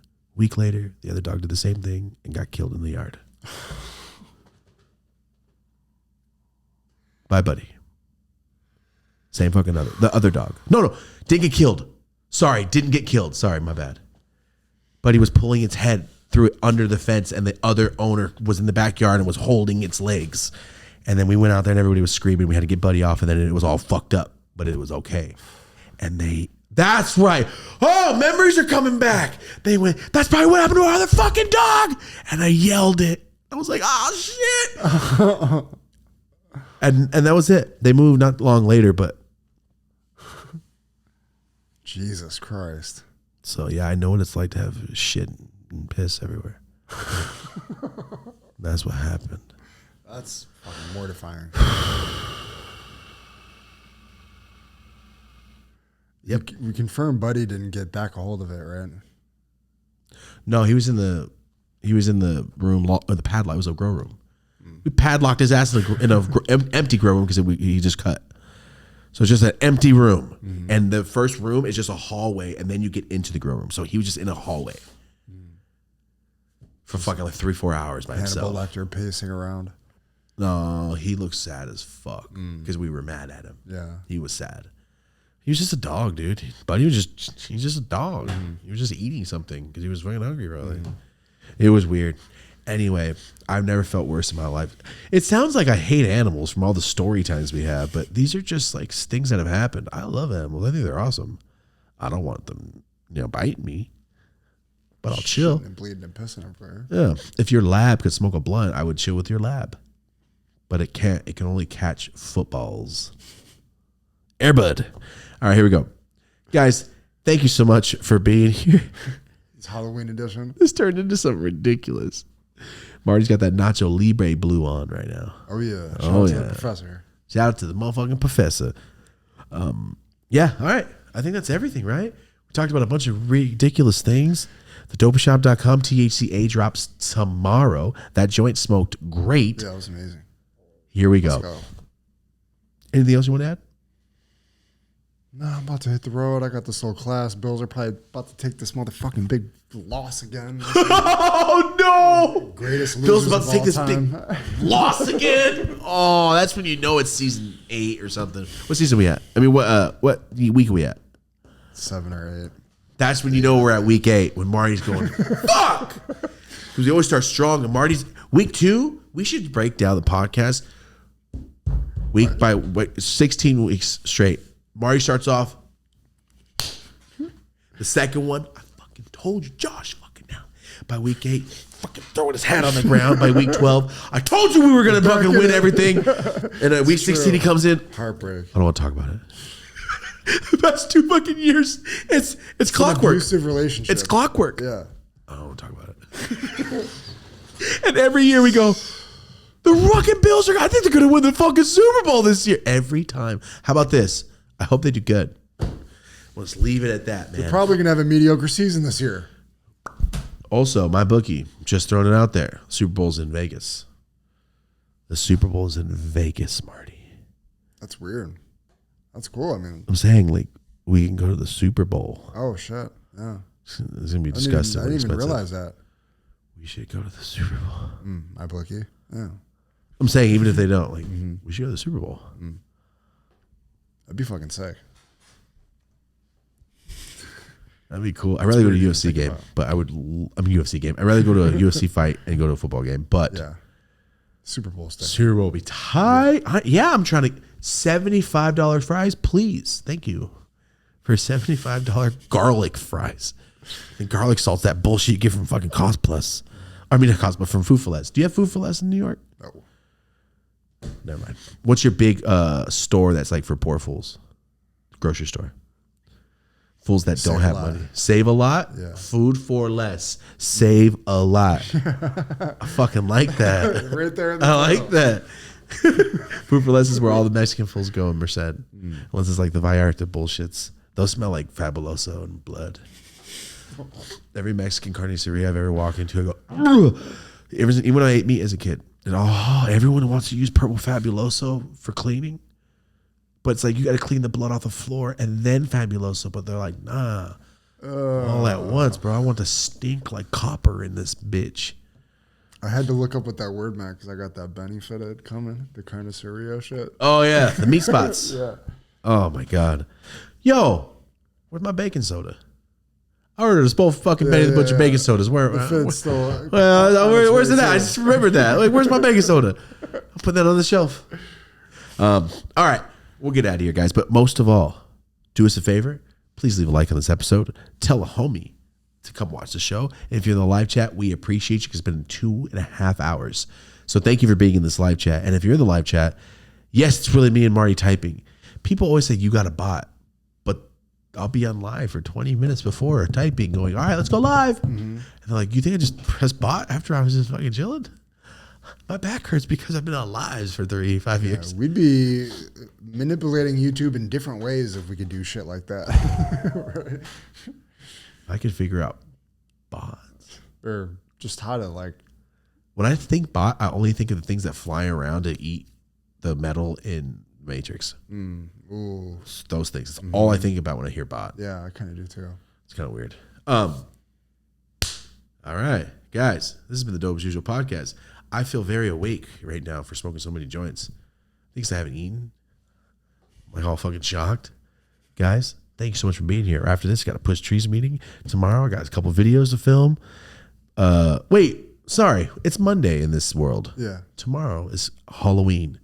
Be safe. If you have children, check their candy. Do it. My mom's been doing this since I was a kid. I don't know anybody that's ever happened to, but I see stories every year. Check that motherfucking candy. Big news.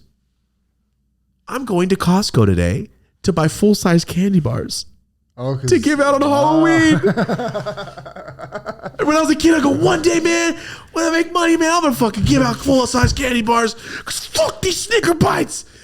There's one neighborhood in Merced that gives out full-size candy, and it's the strip that has ballin'-ass houses. We only been once, and only once I got one full-size candy bar, but I remember when the guy gave me a Snickers, I went, thank you, sir. I just walked away like, what do you do? What do you do for a living?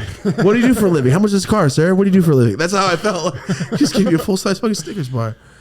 You're made of magic. And I walked off. And then ever since, I've been thinking, I got to do that shit. But we live in a gated community. It's the only problem. We see like 12 kids, and all those kids are rich kids. Yeah. Bunch of rich-ass kids. Like, you got a fucking convenience store at your house. Fuck. But anyway, I'm finally getting full-size candies. Oh, you want Reese's peanut butter cups? Well, here's 4, motherfucker, in 1 pack.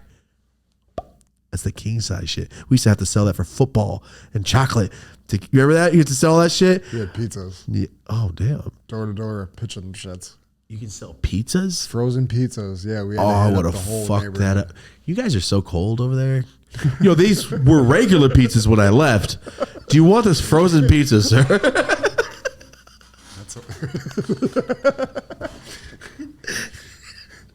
Yo, what happened? Sorry, guys. Full-size candy bar season tomorrow. Fuck yeah. Guys, thank you so much for being here. Appreciate you. From Marty and I, this has been the Dope as Usual podcast. This is the least amount of ash I've ever seen on your side. You did pretty. Oh shit, that side. No, we're good. Yeah. Oh, okay, just a little bit. Just a little bit. Look at that. Just a little bit. Thank you so much for being here. This is Marty O'Neill. Go follow his Instagram, his Twitter. Marty made it. My name is Thomas Dopaziola. Go follow my Instagram, my Twitter, and all that stuff. Oh, Snapchat deleted me yesterday, so don't follow my Snapchat. Guys, follow on Spotify and the Clips channel. Spotify, Dope as Usual podcast clips on YouTube has clips that come out before the episode. So if you're a fan, you can see some shit and a little preview. If not, there's hella clips of stuff. So if you don't want to watch a full episode, you're gonna end up watching the full episode once you watch the story. It's just the way it happens. And go watch the Ralph Barbosa episode because that show was just dropped. Ralph Barbosa started off with a 10-gram mushroom story. Did not expect that at all. Ralph Barbosa was hilarious. That guy was awesome.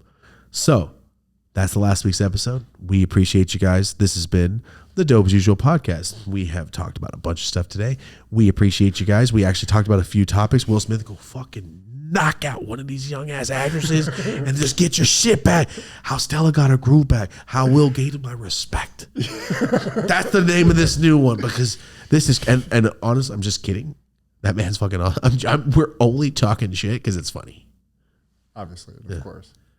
Because I don't want Will Smith to be here one day. You know, I watched that episode, and then he goes to smack me. I'm gonna block him, and I'm gonna go, "Welcome to Earth," and then that's over. Everyone's gonna hate me for knocking Will Smith asleep, or he just beats the dog shit. No, hell no. I fully expect you. Yeah. Flashy thing him, or just flashy thing him. You love us. Yeah. All the proceeds to Dope as Usual podcast, right? Perfect. Thank you. Bam. Appreciate it. Guys, thank you so much for being here. Will Smith, we love you. We talk about you for the past 3.5 years, 3 years. 30 years. Constantly in this show. How cool you are. We're only saying this because I'm sorry it's relevant news. Will Smith, we love your ass, all right? Don't be smacking comedians, but we love your ass. Thank you so much for making summertime, and parents don't understand. Thank you. Appreciate you guys. Thank you so much for being here. This has been the Dope as Usual podcast. Again, thank you so much for watching. Have a dope ass day. Nice. Will Smith's gonna hate us. Let's get Carlton on here. Like, yo, call your homie Will. Tell him don't hate us. We want his take on this Tupac take we got. So you can. Perfect. Perfect.